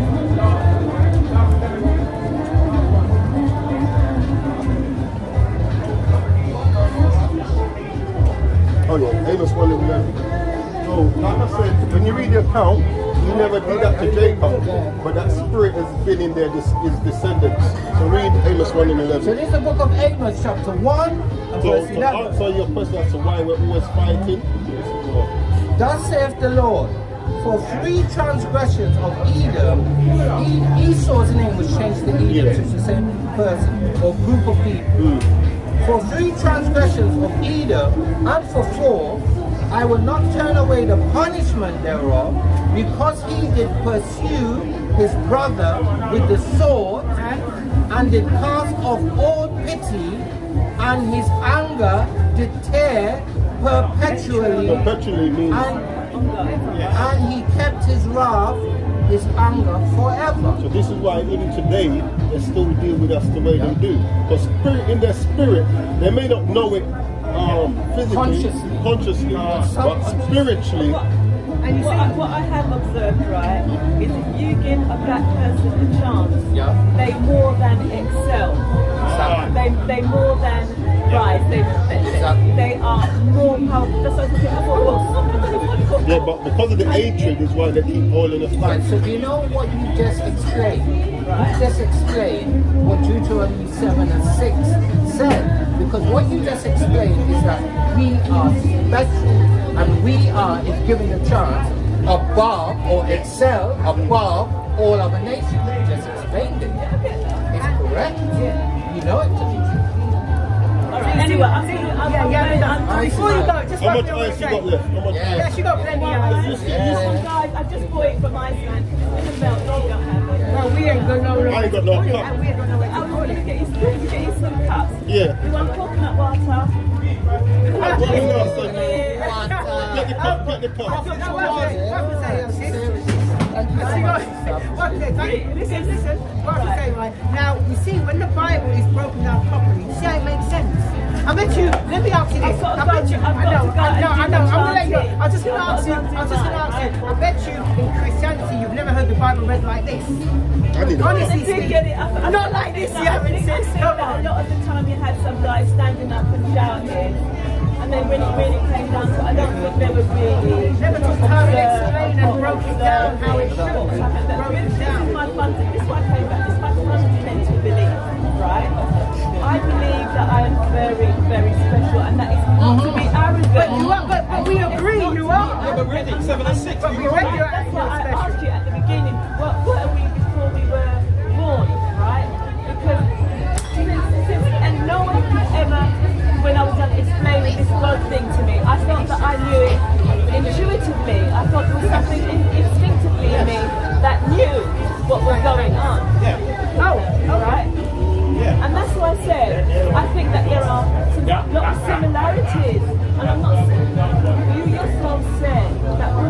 a black man, gives me a black man religion. And I think there's a lot of parallels and similarities between Buddhism and Christianity. Otherwise, 3 wise men would not have come from the east to worship this child and bestow the child gifts. Right? And I honestly, I would hold on to that. Right? Yeah. Jerusalem. What was it? Where did Jesus go on his mission? There's 30 years missing in that guy's life, right? But when he comes back, the message that he gives is very heart to heart. It's not always scriptural, right? He even when he gives sermons, right, he then feeds them, right? You know what I've been saying? Look at Zacchaeus, one-to-one talking, But right? you know what I've been saying? It's not scripture. It is in a sense because he only speaks his father's words. The only reason why we read this, remember this, the New Testament where Christ is speaking. Remember, it was written after he died. It was recorded.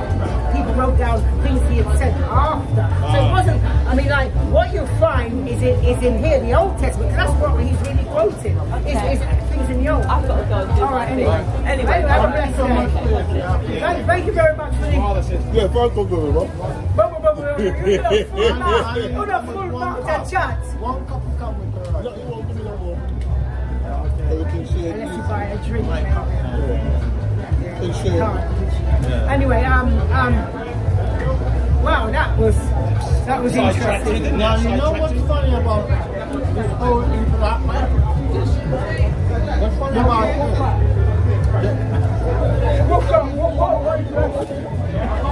Mine's from the T5 as well.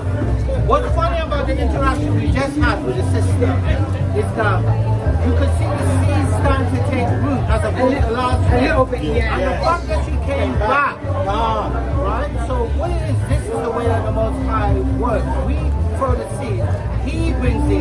But check it out. As much as he said, as much as she came back, she never only came back, she waited around. She waited around until we finished. And she came up there and used it. Yeah. And that's what I'm saying. So, you know. Right, anyway. Yeah, and I hope that seed, you know, grows. For her to realise that she ain't a Buddhist Islam or whatever. Not Buddhist Islam. What was it? Buddhist. Yeah. She said she needs to go. Come back from trying. Yeah. Right, anyway, we was in 2 Kings 22, weren't we? Yeah. Josiah, no, I know you didn't finish. I went to repair. You was on 2 Kings 22, I think. When he rent his clothes, 11, and then jumped to 13. I'll have a sip in a bit. verse 13. Go ye inquire of Yahweh for me and for Right, the people. right. So here, if we're going back to the lesson here. So here now, Josiah has now. Remember, he was 8 years old. He reigned for 31 years. 31 years. So now he would be. No, he didn't reign for. Was it 31 years he reigned for? You read it earlier. 31 years. Oh yeah. Right. So now, read that again for me. Verse 13. So this is Josiah now sending after the book of the Lord was found. So they've gone to inquire about the book. Go ye inquire of Yahweh for me and for the people and for all Judah concerning the words of this book that is found. For great is the wrath of Yahweh that is kindled against us. So he's realized that there's great wrath kindled against Israel. So he's going to send somebody to inquire to the Lord about the book. Because our fathers have not hearkened unto the words of this book to do according unto all that which is written concerning us. So, yeah, he can't drink nothing at the moment. He's working. Robin's gonna read. Rabbi's going to drink for him. Where is he? Where is he? He's standing here. What's he reading? He's reading 2 Kings 22, 15 to 16. Come on, man. Come off your horse. 2 Kings 22, verse 15. Right. And he sent out arrows and scattered them. Oh, that's Oh, solid. that's what you doing. You see why I needed my proper reader? 2 Kings 22, And she said unto 15 to 16. Remember now, so just recap. And so now remember, there have been, Josiah now has sent, I can't remember whose name it was again, to a prophetess to inquire about the book of the law. And she said unto them, Thus saith Yahweh, power of Israel, tell the man that sent you to me, Thus saith Yahweh, behold, I will bring evil upon this place and upon the inhabitants thereof, even all the words of the book which the king of Judah has read. So now the king has heard. Now when they come and read, jump down to verse, jump down to verse 18. Verse 18, but to the king of Judah. Right, so now, this is what she's saying that to tell to the king of Judah. Remember, it's the king of Judah that is now inquired, sent the men to inquire to the prophetess. Someone has to read now. Go on, read verse 18. But to the king of Judah, which sent you to inquire of Yahweh, thus shall ye say to him, Thus saith Yahweh, power of Israel, as touching the words which thou hast heard. Right, hold it there a minute. So like I wanted to add, I just what you said. Remember, at that time he was a child, 8 years old, when he was made king. I remember in the 31 year he reigned. Long back trip, oh shit. So being king 18 years, he would have been 26-year-old now when he heard this message. So that's what would make him 26. So now what's that showing? He's an adult. From 8-year-old now, he's now an adult.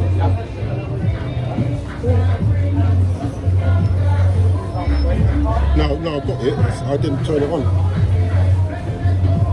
Yeah, go on.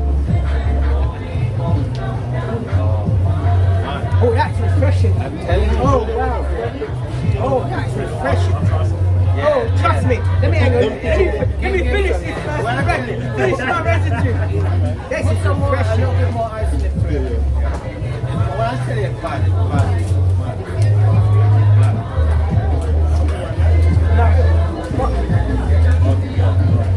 Good. Lucky as well. Right. It's hot out here.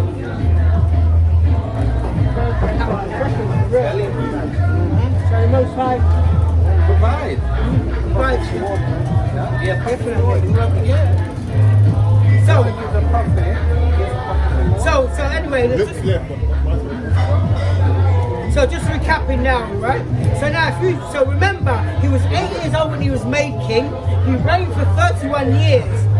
So at that time now, he would now be 26-year-old when he went to inquire of the Lord, and then he got back that message. Now, you're back where you are. Read verse 18 again, and then read 19 and 20. 2 Kings chapter 22 verse 18.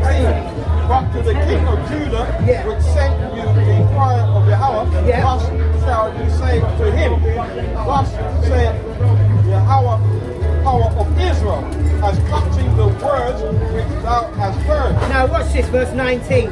Because my heart was tender. So that's all you got to say. Because his heart was tender, remember, he was at 8 years old when he started to rule in the kingdom. So he wouldn't have really had too much knowledge of the Lord's laws and statutes and so forth. Because my heart was tender, thou hast humbled thyself So before Yahweh. when he did hear, he humbled himself. Remember, he rent his clothes and he sent to inquire of the Most High. When thou heardest what I spake against this place and against the inhabitants thereof, Yeah. that they should become a desolation and a curse, and hast rent thy clothes. So he's been told, because of all this, and you rent your clothes, so you humbled yourself. Oh, Duana, who bought this?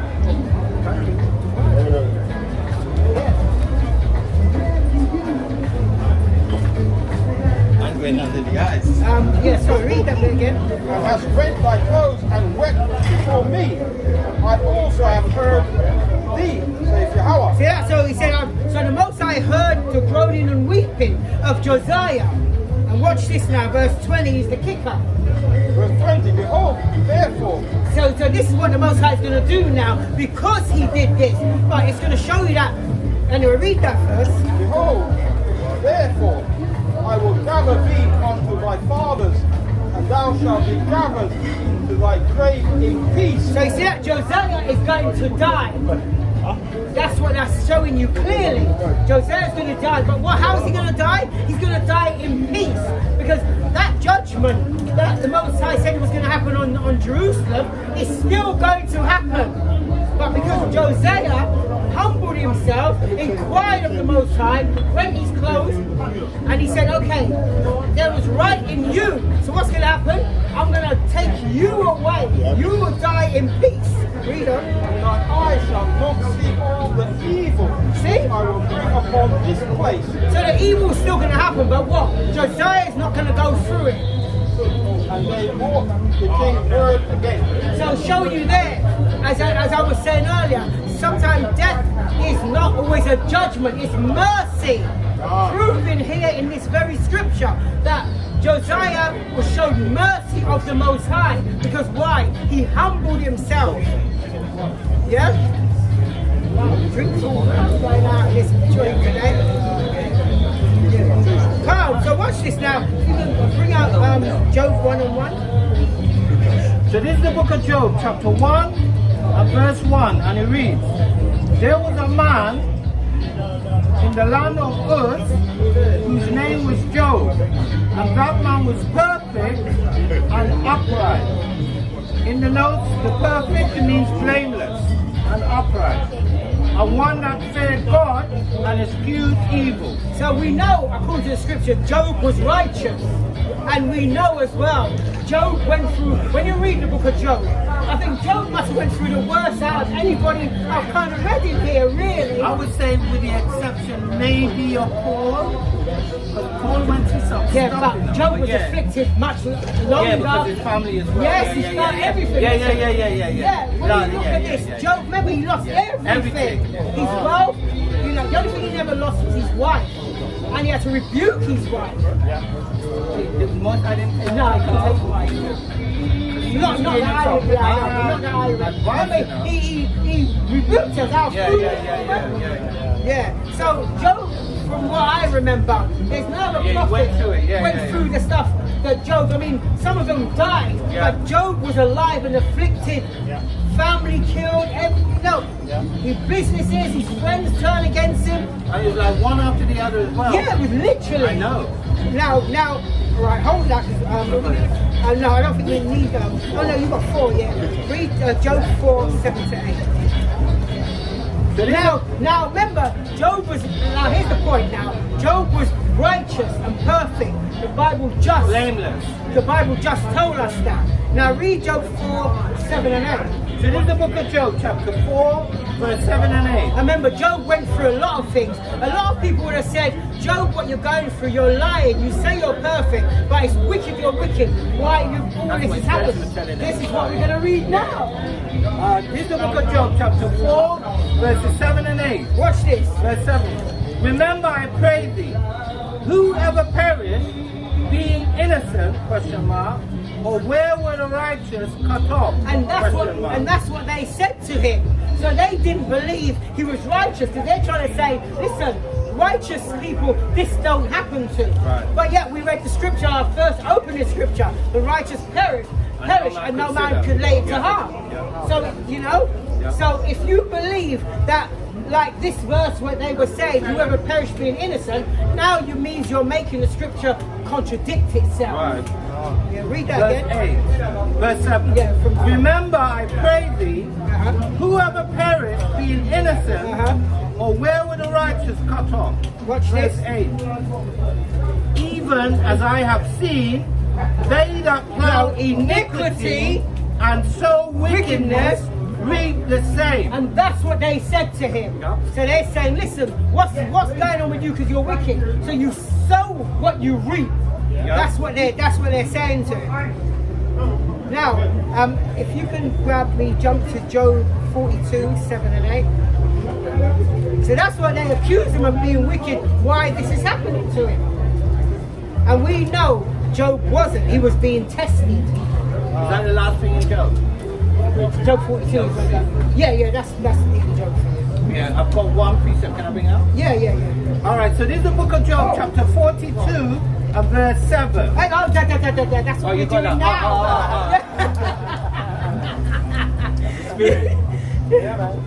Book of Job. You know what I do? I know, hang on, I do what he said. You ain't listening. I ain't listening.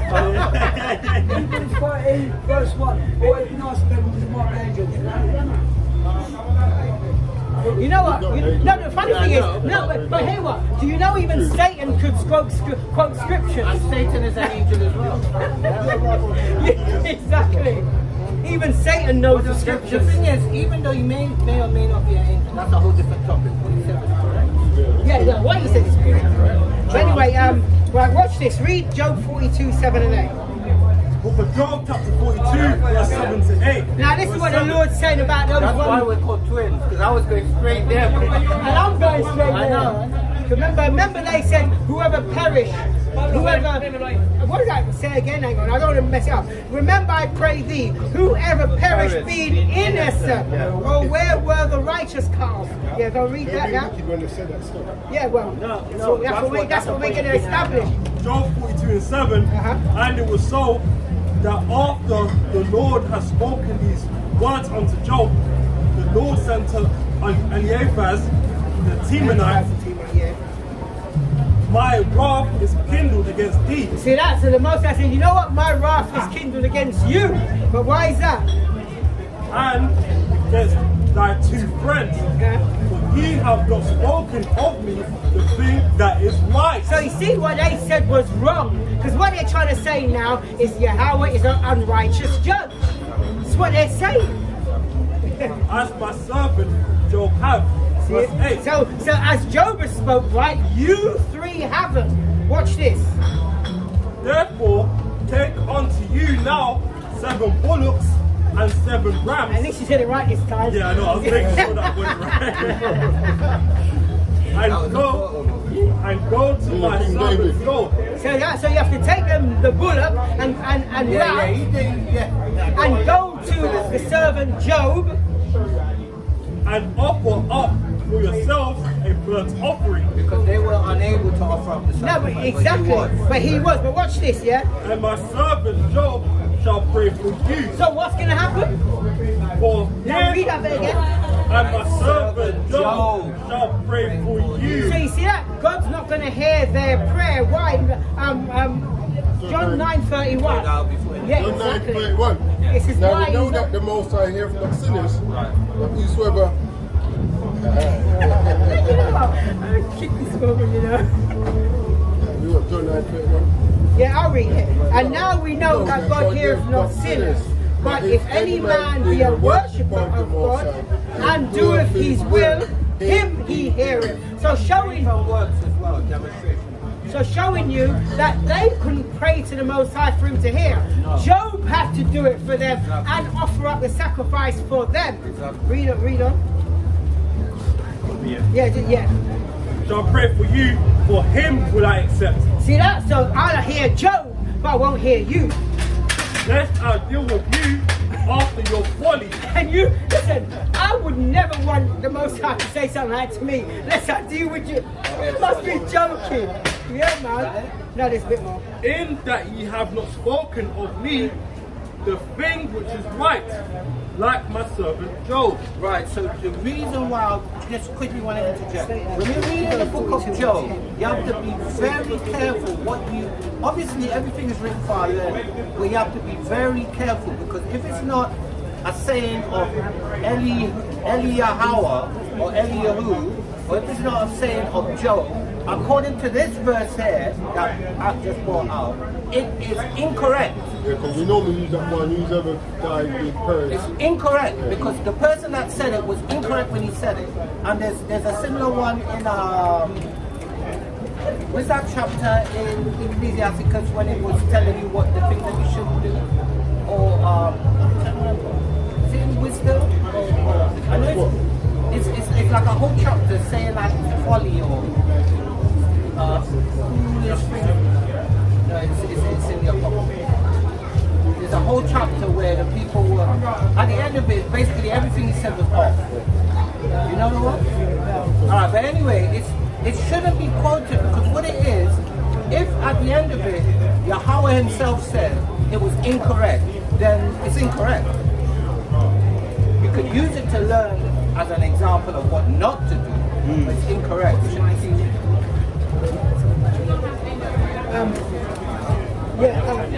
verse 42 and 10.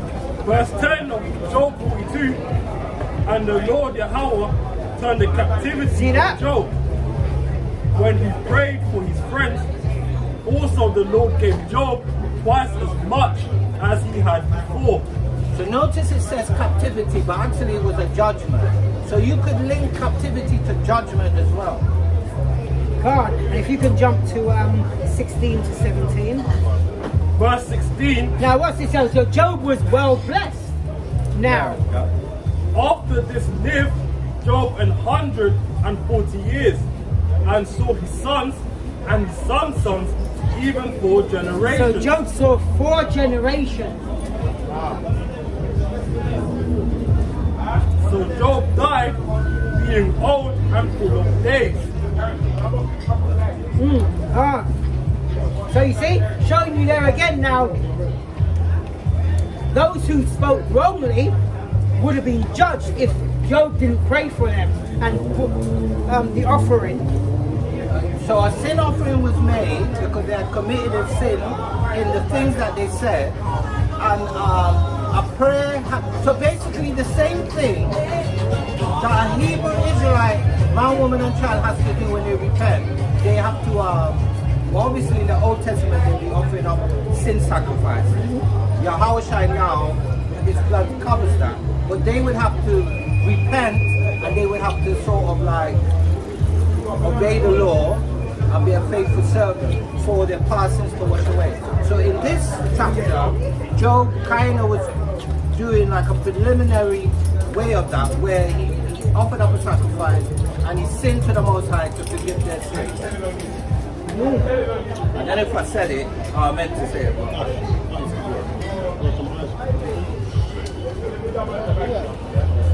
Alright, you do have your good, isn't it? Yeah, it's very good. You get First bucket is 156. 156. First bucket is Yeah, First bucket is 156. That's how I'm giving it. First bucket is 156. Right. So this is the book of First Maccabees, chapter 1, verses 56 to 54. Verse 56. I'm sorry, 56 to 64. To 64. Yeah, that's what I meant. Yeah. And when you had rent in pieces. Now read that again. And when they That's had it. rent in pieces Uh-huh. the books of the law, which they found, they burned them with fire. Okay, remember this is under the Greeks. Some of Christians who ain't got the Maccabees won't know the Greek history. Yeah. And it's important to know the Greek history because that's where, excuse me, the understanding of Gentiles who are now being invited into the covenant. How did this happen? And Need when to did it learn. happen? Need to learn that history. But anyway, Verse 37. 57. And wheresoever was found, read that again. and where Oh, because it says whosoever here. Oh, because look, because I've copied that and it says whosoever. It does say wheresoever. Because here it says, and whosoever was found. and wheresoever was found with any the book of the testament, or if any consented to the law, the king's commandment was that they should put him to death. So you see that now. So now we know, say, this was Antiochus. Correct. If anybody was found keeping the commandment, even with the book of the law, you'd be put to death. Yeah. Because you're not even allowed to read the Bible as you know, per se. That's why previously, as we read earlier in the verse above, they burned them. Yes. They To were remove destroyed. them out of history. Right. Verse 58.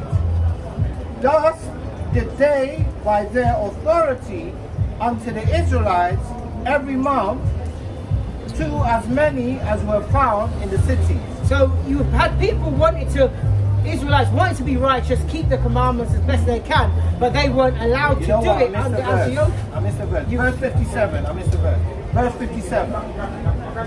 Oh, I didn't No, complete you the did. verse. Oh, I didn't come to you. Oh, didn't you? And wheresoever was found with any, the book of the law, the testament, or if any consented to the law, the king's commandment was that they should be put him to death. You did finish it. I did. Verse 58. Thus did they, by their authority, unto the Israelites every month, to as many as were found in the cities. Verse 59. Now, the 25th day of the month, which is the 25th of December, they did sacrifice upon the idol altar, which was upon the altar of God. So this is showing you this 25th of December bullshit, where it started. Verse 60. At which time, according to the commandment, they put to death certain women that had caused their children to be circumcised. So even when they just want to circumcise their children, to keep that law that you must, Israelite male should be circumcised on the 8th day. So they were getting persecuted just for trying to keep the laws of the Most High. Verse 61. And they hanged the infants about their necks. And the funny thing is, they was doing this to the slaves in the South, in the American South as well, believe it or not. And they hanged the infants See, nothing new under the sun. about their necks and rifled their houses, they nicked from them, and slew them that had circumcised them. Verse 62. This guy, guess what? You know, don't realize what this guy does to me, you know. Howbeit, many in Israel were fully resolved and confirmed in themselves not to eat any unclean thing. So they were doing their best not to go against the law, but they were still being persecuted for keeping the law. Verse 63.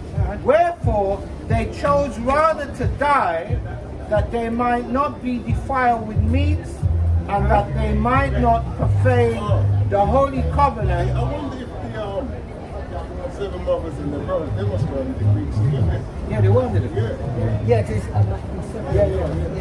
So then they died. So, Verse 64. And there were very great wrath upon Israel. You hear a lot of people say, boy, if that was the only thing there for me to eat, like something unclean, I think the Most High would judge you for that. Yeah. But he would. That's what Israel did. Yeah. So showing that. Our power will. Quickly grab us Wisdom of Solomon 4 and 7, and then staying there, because I'm going to want 8 and 9 after. 8 and 9 after. So showing you here clearly that they were persecuted for trying to do what's right. But watch this, yeah? Yeah, yes please. And also what it's showing is that they died because they were being righteous. That's right. Right? They didn't die because they were unrighteous, because then they would have lived. They died because they were righteous. So if they were unrighteous, they would have lived. They would have lived. First Maccabees, Yeah. Get chapter 2, I think it's 49 and 50. So this is 1 Maccabees 2, verses 49 and 50. Or 50 and 50. Yeah, 49 and 50. 49 and 50. Now when the time drew near, that Mattathias should die, he said unto his sons, now have pride and rebuke, gotten strength, and the time of destruction, and the wrath of indignation. Verse 50.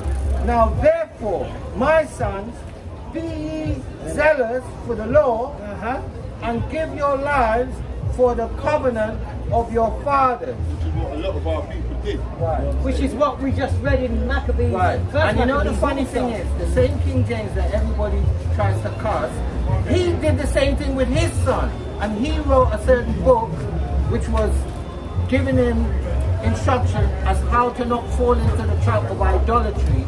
And he gave him instruction. So that's a Israelite, how to put it, Hebrew, custom or Hebrewism. Now, the reason why I read all that is for this point now. Like what we read all in 1 Maccabees 1, about what happened to our people, got their house rifled, the mothers circumcised their children killed, hung about their necks, they were persecuted. Even when you read on, some tried to keep the Sabbath, they hid in caves, they were caught and they were burned. So like there's a lot going on. I don't want And that's the reason why they found the Dead Sea Scrolls. There's other cases that they found scrolls as well, because they were hiding in them caves and they were digging holes and putting the scrolls in the holes, and they stayed there safely for like 2,000 years. So, right, so I say all that to say this. If you read Wisdom of Solomon 4, Wisdom of Solomon 4, verse 7, and then after I jump down from 8 and what's so funny? No, you said wisdom of 4. Did I? Oh, Wisdom of Solomon chapter 4. Wisdom of Solomon chapter 4 and starting at verse 7. God.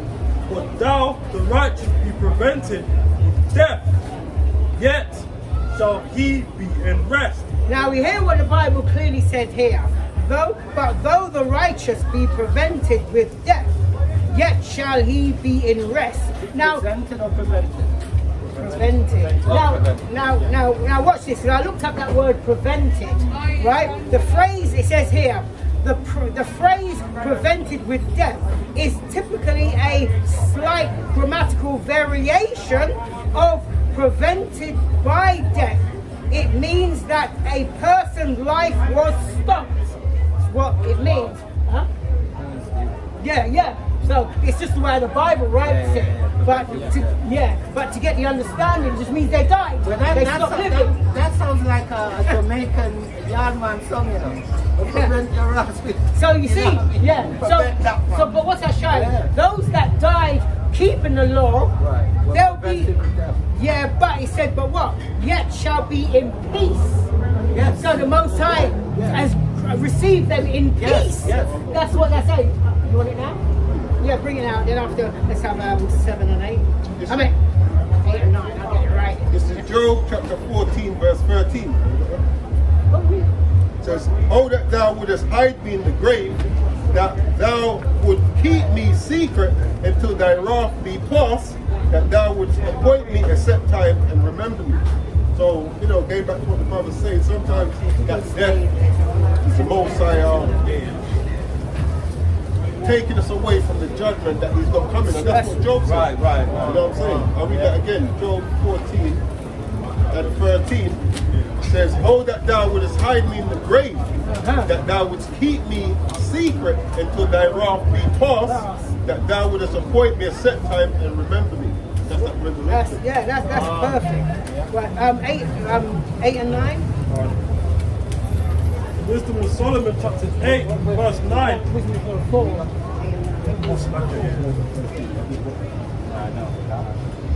Wisdom of Solomon chapter 4 verse 8 to 9. 1 Timothy 6:14. If you can grab me, Hebrews 11. Yeah. I'll tell you what I want from it in a minute. Yeah. That's 5 to the point. Yes, it's lucky.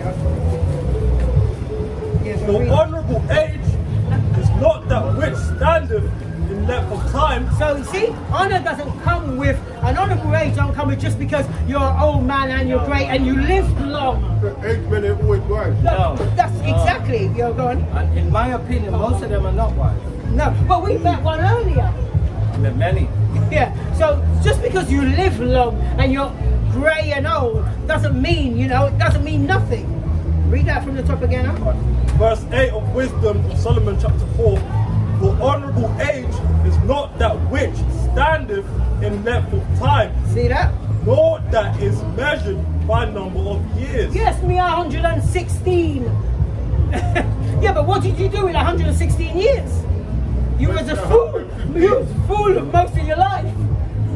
It's funny you say that. That's what I always have this saying that it's not about time, but rather what is done in that time. Exactly. Watch this. Verse 9. But wisdom is the grey hair unto men, and unspotted life is old age. That's when it matters. That also explains why Yahushua had white hair. Yeah. Verse 9. But wisdom is the grey hair unto men, and unspotted life is old age. That's counted as true old age. is when you're wise and wisdom and you're walking in the commandments of the Lord. The name doesn't have any blemishes on it. That's right. Let's have 1 Timothy 6:14. Okay. Let's have wisdom. 1 Timothy 6:14. Because 1 Timothy We're chapter gonna 6 come back verse to, 14, that thou keep this commandment without spot, unrebukable. See that? So if you're keeping it without spot, nobody can rebuke you because you're doing what's commanded of you. So you don't need to be rebuked. That thou keep this commandment without spot, unrebukable, until the appearing of our Lord Yahushua But Mashiach. we want to stay like how we are right up to the coming of Christ, Yahushua. Right, if you can jump back to Wisdom of Solomon 4, 10 and 11. Wisdom of Solomon, chapter 4, verse 10 to 11. Now this is something that we have to bear in mind. He pleased Yahweh and was beloved of him, so that living among sinners he was translated. No, we'll get there. Well, sis, read Verse verse 11. 11. Yea, speedily was he taken away, lest that wickedness should alter his understanding, or deceit beguile his soul. And that's why sometimes, like, the righteous is speedily taken away. So you're not caught up in, like, judgment, and then that judgment alters your soul, your mind, and then you go off now. You know? Right, Hebrews 11, 5. So this is the book of Hebrews. I could have sworn I said Hebrews before. This is the book of Hebrews. Yeah, no, you did actually. This is the book of Hebrews, chapter 11, verse 5. You stay there as well, so I'm going to want something else out here as well. So this is the book of Hebrews, chapter 11, verse 5. And it reads, by faith Enoch was translated that he should not see death, and was not found, because God had translated him. For before his translation, he had this testimony that he pleased God. See, that's No, we're gonna. It's that verse that's deep. I know, but watch, we're gonna deal with that in a minute. So even the echo constantly. Right, so Balaam, I know.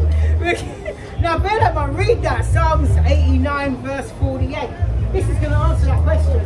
I'm letting the scripture answer. Watch this. So Psalm chapter 89 verse 48. Right. What man is he that liveth and shall not see death? What man ain't gonna die? Even Yahushua. Exactly, that's why I said this answers that. Shall he deliver his soul from the hand of the grave? Can you deliver your own soul when you're called? Romans 5 and 12. We're gonna come back to come back to what do you call it? Hebrews 11. But it's still in the same context, just on the same. No, I'm just saying that. Romans 5 and 12. Romans chapter 5 verse 12. Romans chapter 5 verse 12. Wherefore, as by one man's sin entered into the world, and death by sin, and so death passed upon all men, for that all have sinned. You can come closer and have a look. I got a question. Sorry? Bible. We're talking about the Bible. Do you believe in the Bible? Somewhat. What, are you Christian? Okay. Well, that's good because Christianity doesn't teach you anything. But you have a Bible at home, I take it? Yeah. And you read it? Okay. Well, I would suggest you start. I mean, like when you say somewhat, let's pick your brain a bit. Well, I mean, when you say somewhat, what do you mean? I mean, you believe in God. You believe there's a God? Let's see if we can go there first.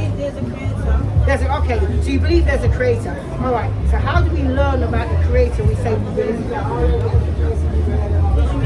Like, okay, so you believe there's a creator, but how do you learn about the creator? How do you know what he requires of you? How do you know these attributes? How do you know these things, if you see what I'm trying to get at? That I don't know. All I know is that for everything to come, Oh, yeah, we're going to do it? Okay, cool. I said you look so nice, so everybody see how nice you look.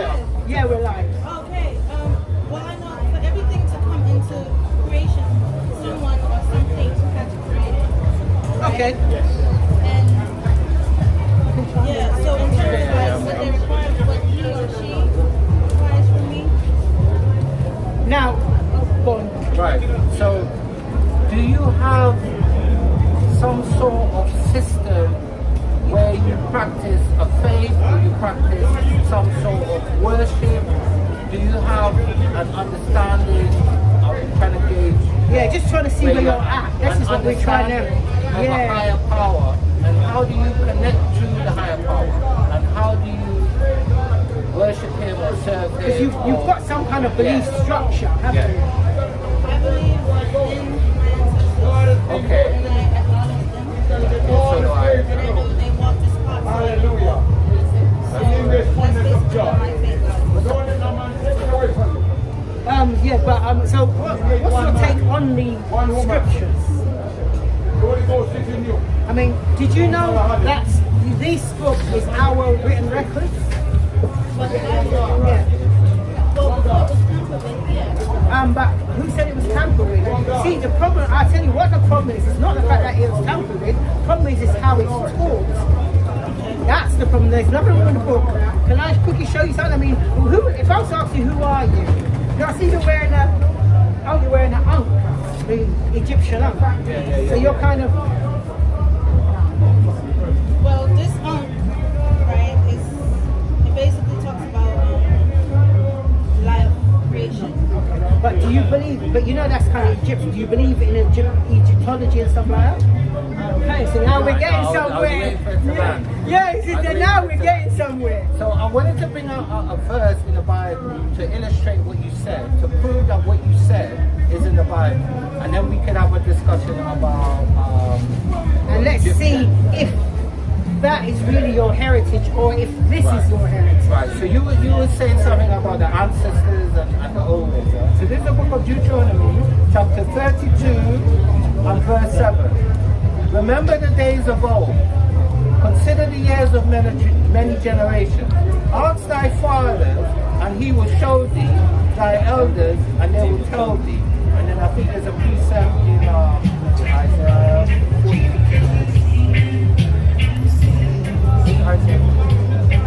40. No, the one that says, because basically our elders are supposed to teach us the correct path. Where, if we Remember the form of things. yeah, there you go. That's it. For I am the Most High and there's none else. I am the Most High and there's none like me. Right, so we're supposed to follow the old path, which is what you said you believe in, the ancestors and the former ways. However, we had good ancestors and we had bad ancestors. So if we were following and honoring the bad ancestors, then that means we're going on a wrong path. So we have to be able to discern the good from the bad. Also who our ancestors actually are. Yes. So when you said the Egypt, what is it about Egypt That you relate to. that you relate to? Apart from them being another dark race of people like us. So that's one of the reasons why a lot of our people follow Egypt. Yeah, but I want to get why she does. Yeah, why Right. would you? I didn't necessarily say I followed Egypt. Okay. I said some of the, like the Right. certain deities, right? Certain deities. Yeah. Such as they're called netters. Right. I wouldn't say I relate to them. I like the stories. Okay. Right, but where are you from? Don't mind me asking. Oh, you're Haiti. Because you know that the Bible, Okay. So she's a priestess, you know. and you know the Why Bible, you said I'm a priestess? Because you're, well, that's, let him Yeah, the priest, I know, he'll say you know the Bible actually teaches us who we are as a people. So for instance, this is what I'm drawing all the to. nations that we read about in the Bible, the nations that we read about in the Bible, they're around today, they just go by different names. So it's to find out who we are, which ones that we are in the Bible. When you realize who we are, everything else that we go through makes sense. Okay? Right, so the Haitian, right, so where it is, right? Where it is basically the Haitian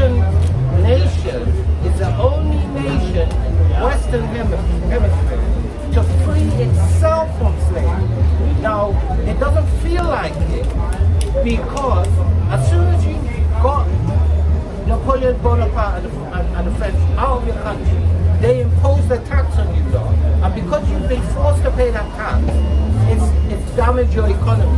So it doesn't look like it. But your country is the only nation, not only did you free yourself, but you went into Colombia and other countries and freed them as well, right?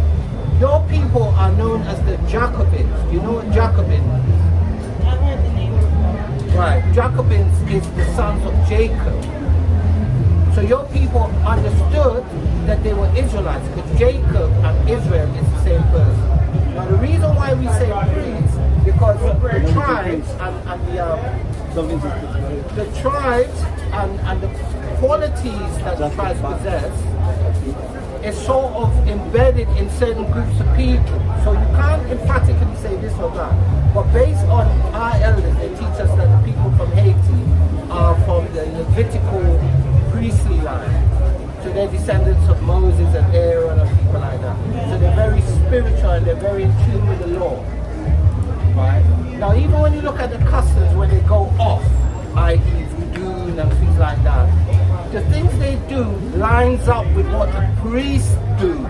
Because the priests used to make the offering, the priests used to burn the incense, the priests used to cleanse, they had the ability to cleanse people of their sins or to judge people's matters.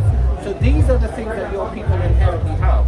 Now the problem is, So like it's like what you said as well, because the priests used to handle the tribe's money as well, innit? They had to pay the tax.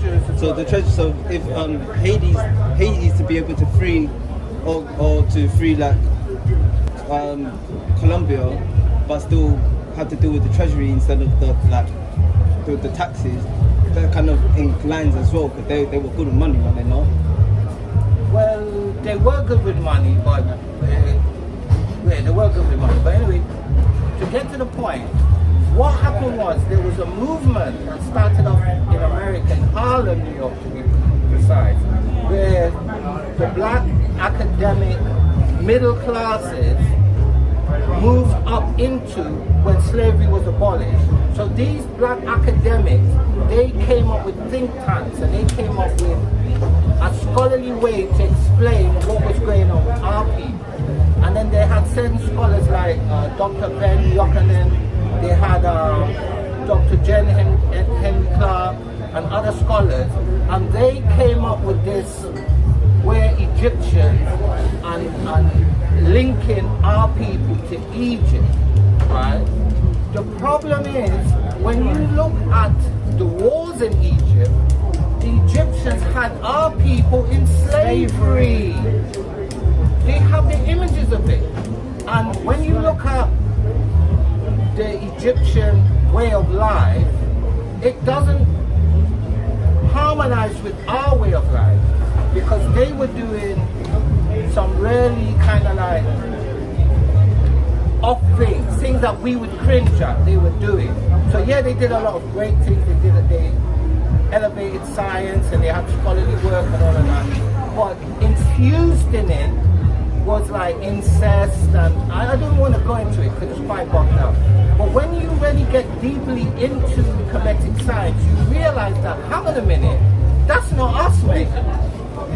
And however, however, when you go into the Bible and you taught it correctly, because I'm telling you, if you ever grew up in Haiti and you was around a culture and a custom, if I start to read like Deuteronomy and Exodus, you'd say, yeah, we did that, yeah, we did that, yeah, we did that, yeah, we did that, yeah.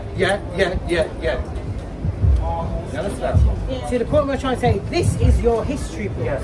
and this is what you need to go into. And even the word Haiti is in the Bible, because you know the word Hittite, it's Haitian. Really? Yes. Okay. Well, thank you guys Okay. for the explanation. Oh yeah, and I think if you go on YouTube, Yeah, what's your... yeah, it's here. Mate, if you scan that QR code, and that we've got 2 channels. That one's our main channel, your house messengers, and then this one's Yashua's 20-minute break. So if you just scan this one as well, or you just take a picture when you scan it. So that will take you to the main channel, and if you scan that one as well.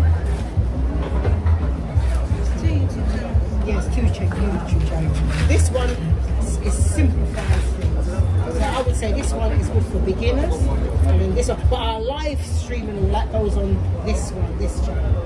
Yeah? Alright. Yeah, you too. Very funny. Yeah, I know. I know. Me too. Yeah. Don't even start. Right. Read Hebrews 11 and 13. Now, when he reads Hebrews 11 and 13, before he reads that, when you read Hebrews 11 and 4, it talks about Abel. When you read Hebrews 11 and 5, it talks about Enoch. 7, verse 7 talks about Noah. Verse 8 talks about Abraham. Verse 11 talks about Sarah. All the men, all the people of faith. Right, now read verse 13. So this is the book of Hebrews chapter 11 and verse 13. These all died. So in showing faith. like the brother said earlier, when he was reading, there was an echo behind me saying, died, he died. So showing you even, yes, Enoch did die. All of that's written above, they all died, but we're in faith. They didn't die faithless. These all died in faith, What's this? not having received the promises. We're all going to receive it at the same time. So because if they're receiving now, they'd be jumping ahead of And the which gun. is why, when I asked that rhetorical question, what does salvation allude to? It alludes to a prophecy, a future thing, because it hasn't happened yet. Yeah, go and read it. These all died in faith, Uh-huh. not having received the promise, Uh-huh. but having seen them afar off, and were persuaded of them. Yeah. This is what we need to do. The way you said No, he's it sounds right, different. he's No, right. he's right, Very but right. yeah, go on. Persuaded of them, and embraced them, and confessed that they were strangers, Gentiles, Goyim, and pilgrims on the earth. Right, now bear that in mind. A quick side note, John 8:56 to 58. Now Yahushua said something here, and he talks about Abraham. Remember what the brother just read in Hebrews 11? Book of John You better chapter remember. 8, verse 56. Verse 56 to 58. If you can grab 1 Kings 14. John 8:56. Your father Abraham rejoiced to see my day, and he saw it, and was glad. Ah, watch what the Jews said to him. Then said the Jews unto him, Thou art not yet 50 years old, and hast thou seen Abraham? And then Yahushua answered them with this. And Yahushua said unto them, Verily, verily, I say unto you, before Abraham was, I am. And that's why he said that, because remember, when you go to Hebrews 11, Abraham saw this day afar off and was glad. Yeah. That's the understanding to John 8:58. And the funny thing is, that verse you just read, that's what they try to use to say that Christ is the I am. I know, but showing that's not what it means.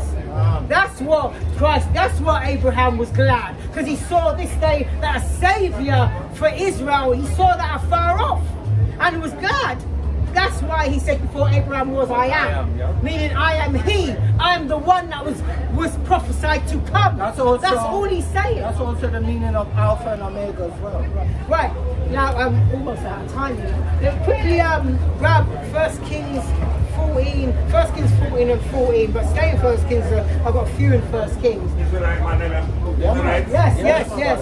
Well, there's just prove a point here. Chapter 14, verse 14. Now remember, this is Rehoboam. Remember, Rehoboam, after the kingdom split, and Rehoboam was given the house of Israel. Yes. Yeah?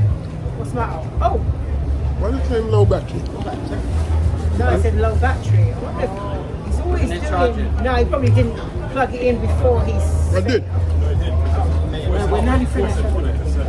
We're almost done. 1 Kings chapter 14, verse 14. Yeah. Moreover, Yahweh shall raise him up a king over Israel, who shall cut off the house of Jeroboam that day, but not even now. So the Most High now is going to remove Jeroboam out of his kingship because Jeroboam was wicked. Yeah, but see, well, No, but this is dealing with Jeroboam. But guess what? Jeroboam's son wasn't wicked, but Jeroboam was wicked. Yes. Right. So if you jump to verse 1, 14 and 1. First Kings chapter 14, verse 1. At that time, Abijah, the son of Jeroboam, fell sick. So see, his son, Jeroboam's son fell sick. Remember, Jeroboam was wicked. Remember, he took the house of Israel into idolatry and all other things they should not be in. But Jeroboam's son wasn't wicked and he fell sick. But watch this, yeah? If you jump down to verse 10. First Kings chapter 14, verse 10. Therefore, behold, I will bring evil upon the house of Jeroboam. So the Most High pronounced evil upon his house. Jeroboam's house is going to get it. I will cut off from Jeroboam him that hisseth against the wall, and him that is shut up, is left in Israel, and will take away the remnant of the house of Jeroboam, as a man taketh away dung, till it be all gone. So Jeroboam's household now, the Lord has pronounced it's going to be desolate. It's a judgment. Because why? This judgment on Jeroboam is because he's wicked. So this is a judgment on Jeroboam. Now jump down to 12 and 13. Verse 12. Arise thou, therefore, get thee to thy own house, and when thy Listen to feet this. enter into So the city, he's told to arise and go to your house. When your feet enter into the city, the child shall die. so that your child is going to die. But why is that? Read verse 13. Verse 13. And all Israel shall mourn for him, and bury him, for he only of Jeroboam shall come to the grave. Read that again, verse 13, so people can get. Listen to what's happening here. Remember, read from 12 again. First Kings chapter 14, verse 12. Remember, thou, judgment was put on Jeroboam's house. Arise thou, therefore, get thee to thine own house, and when thy feet enter into the city, the child shall die. So as soon as he gets into the city, his child is going to die, which is exactly what happened. Verse 13. Verse 13. And all Israel shall mourn for him, and bury him, for he only of Jeroboam shall come to the grave. Why is that? Because in him there is found some good thing toward the power of Israel in the house of Jeroboam. So you see that? The Most High singled out the son and killed him. Right? So he singled out Jeroboam's son. The son died, and everybody else is going to go through some judgment of the house of Jeroboam. So he showed the wicked now, is showing the difference now. The wicked one was being judged. The righteous one died, but through mercy. So that death was mercy, not a judgment. Yeah. Right, could you grab us what do you call it? Oh yeah, you got. Yeah. All right, yeah. I'm gonna wrap it up now. Quickly, grab us a Wisdom of Solomon 1 and 12. And if you can grab us quickly, Ecclesiasticus 12 and 6. I'll do this. I think I made my point. I've got a few more, but I'll make my point. Wisdom of Solomon 1 and 12. Wisdom of Solomon, chapter 1 and verse 12, and it reads, seek not death in the era of your life. Seek not death in the era of your life. So seek not death in the era of your life. Now that death would be a judgment, because he said the errors of your life. And pull not upon yourselves destruction with the works of your hands. Right. And you know what? On a basic term, when we're living a sinful life, that's what we actually do. Yeah. Putting judgment, yeah. So then the judgment comes, and you're bringing that upon you. It's very hard in Deuteronomy 30. Yes. Lays it out. Quickly read that. This is the book of Ecclesiastes 12 and verse 6. Ecclesiastes. Ecclesiastes. Yeah, it sounds like him saying. Ecclesiasticus 12 and 6. So this is the book of Ecclesiastes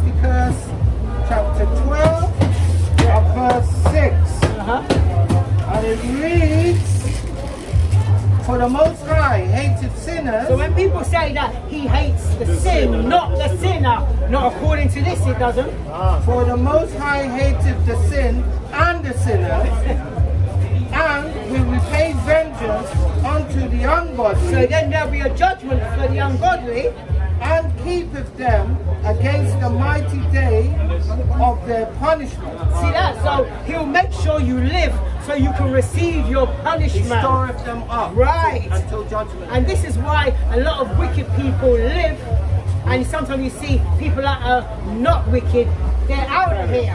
Because whatever judgment he's going to bring, he's going to make sure the righteous in that vicinity is not going to go through the punishment he's going to bring. Because the punishment he's going to bring, you're not going to be able to escape from it.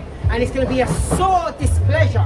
Can I quickly bring up? Yeah, you can. There we go. Alright. So this is the book of Ecclesiastes, chapter 12.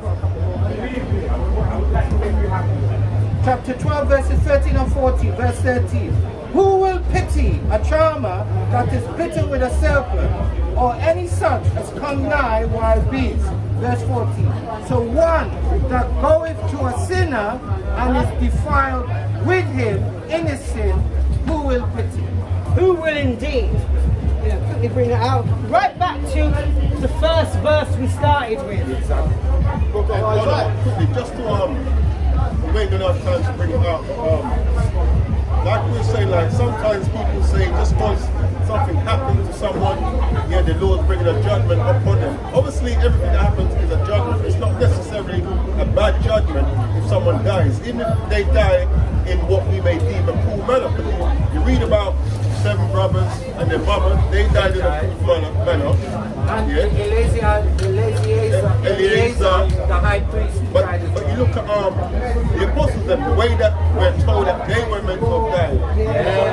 So unfortunately, So I are you can't gonna bring say- it out. I got the list, I was going to read it out. Yeah, but are you going to say, well, the Most High was bringing judgments upon them? I'm saying. But that's what I'm trying to argue. Yeah.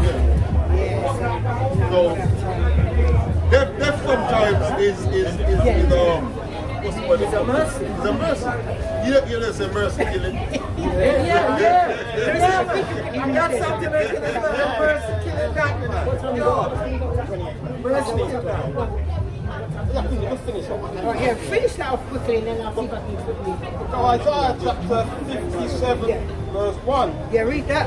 The righteous perishes, Right back to his own mind, showing that the righteous do perish. and no man lay it to And heart. people don't think why.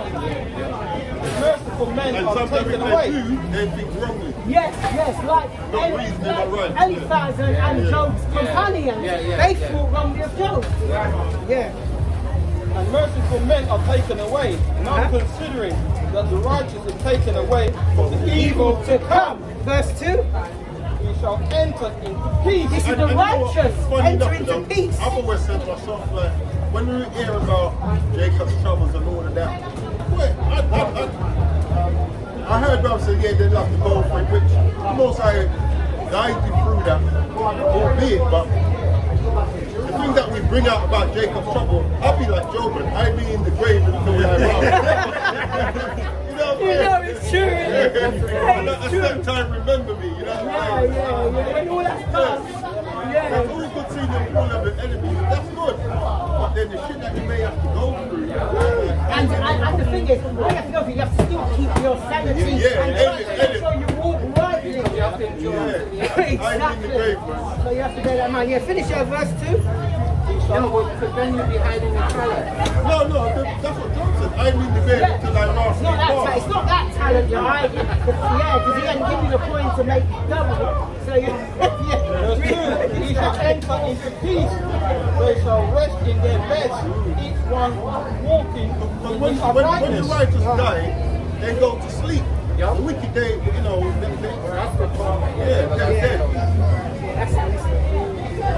But all of us go to sleep, really. We're going to be woken up. I think it's that the fear of the unknown. Like when you die, that's what all people fear. But when we read the scriptures, we have hope of death. If you're on the right side of the Most High. Yeah. Alright, well, yeah, it next week. If anything, It will turn right now. All right. So there you have it. So yeah. So there you have it. The righteous perish and no man lay it to heart. So when you see a brother that, as far as you know, was walking uprightly and something happened, don't be quick to say it's judgment because he was wicked all along. Like a bad judgment. Right. So just be mindful of what you say. So there you have it. With that, I yield. Yeah. So. Yeah. So this is the book of Proverbs chapter 20 and verse 24, and it reads, Man's going of the Lord Yahweh. How can a man then understand his own way? How indeed? Deuteronomy chapter 13 verse 2, and shall return unto the Adonai Yahweh thy power, and shall obey his voice according to all that I command thee this day, thou and thy children, with all thine heart and with all thy soul. Come down to the battery. I don't know what's going on here.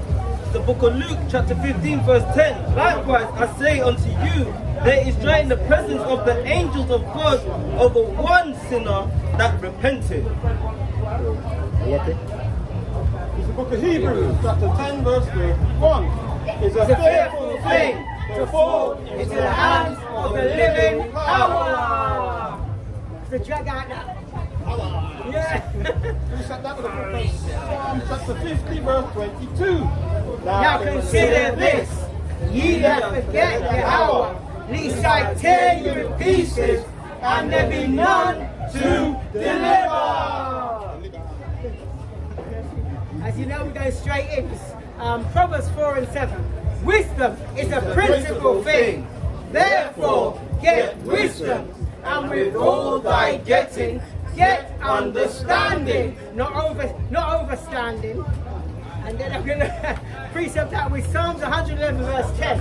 And it reads, the fear of Yahweh is the beginning of wisdom.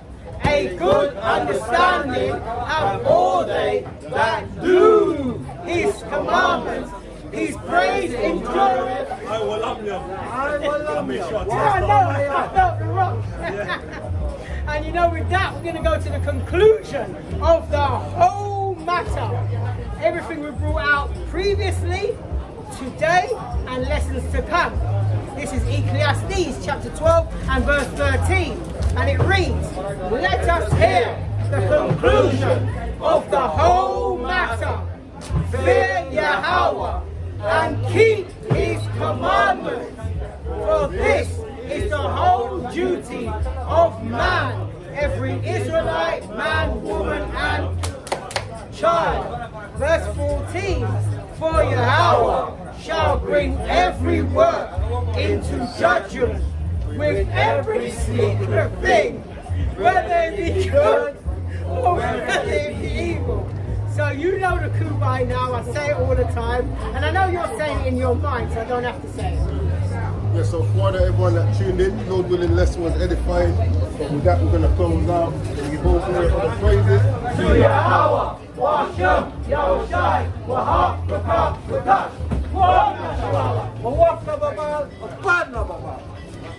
what the brother's going to say? Shalom. And there you have it. So with that, we out.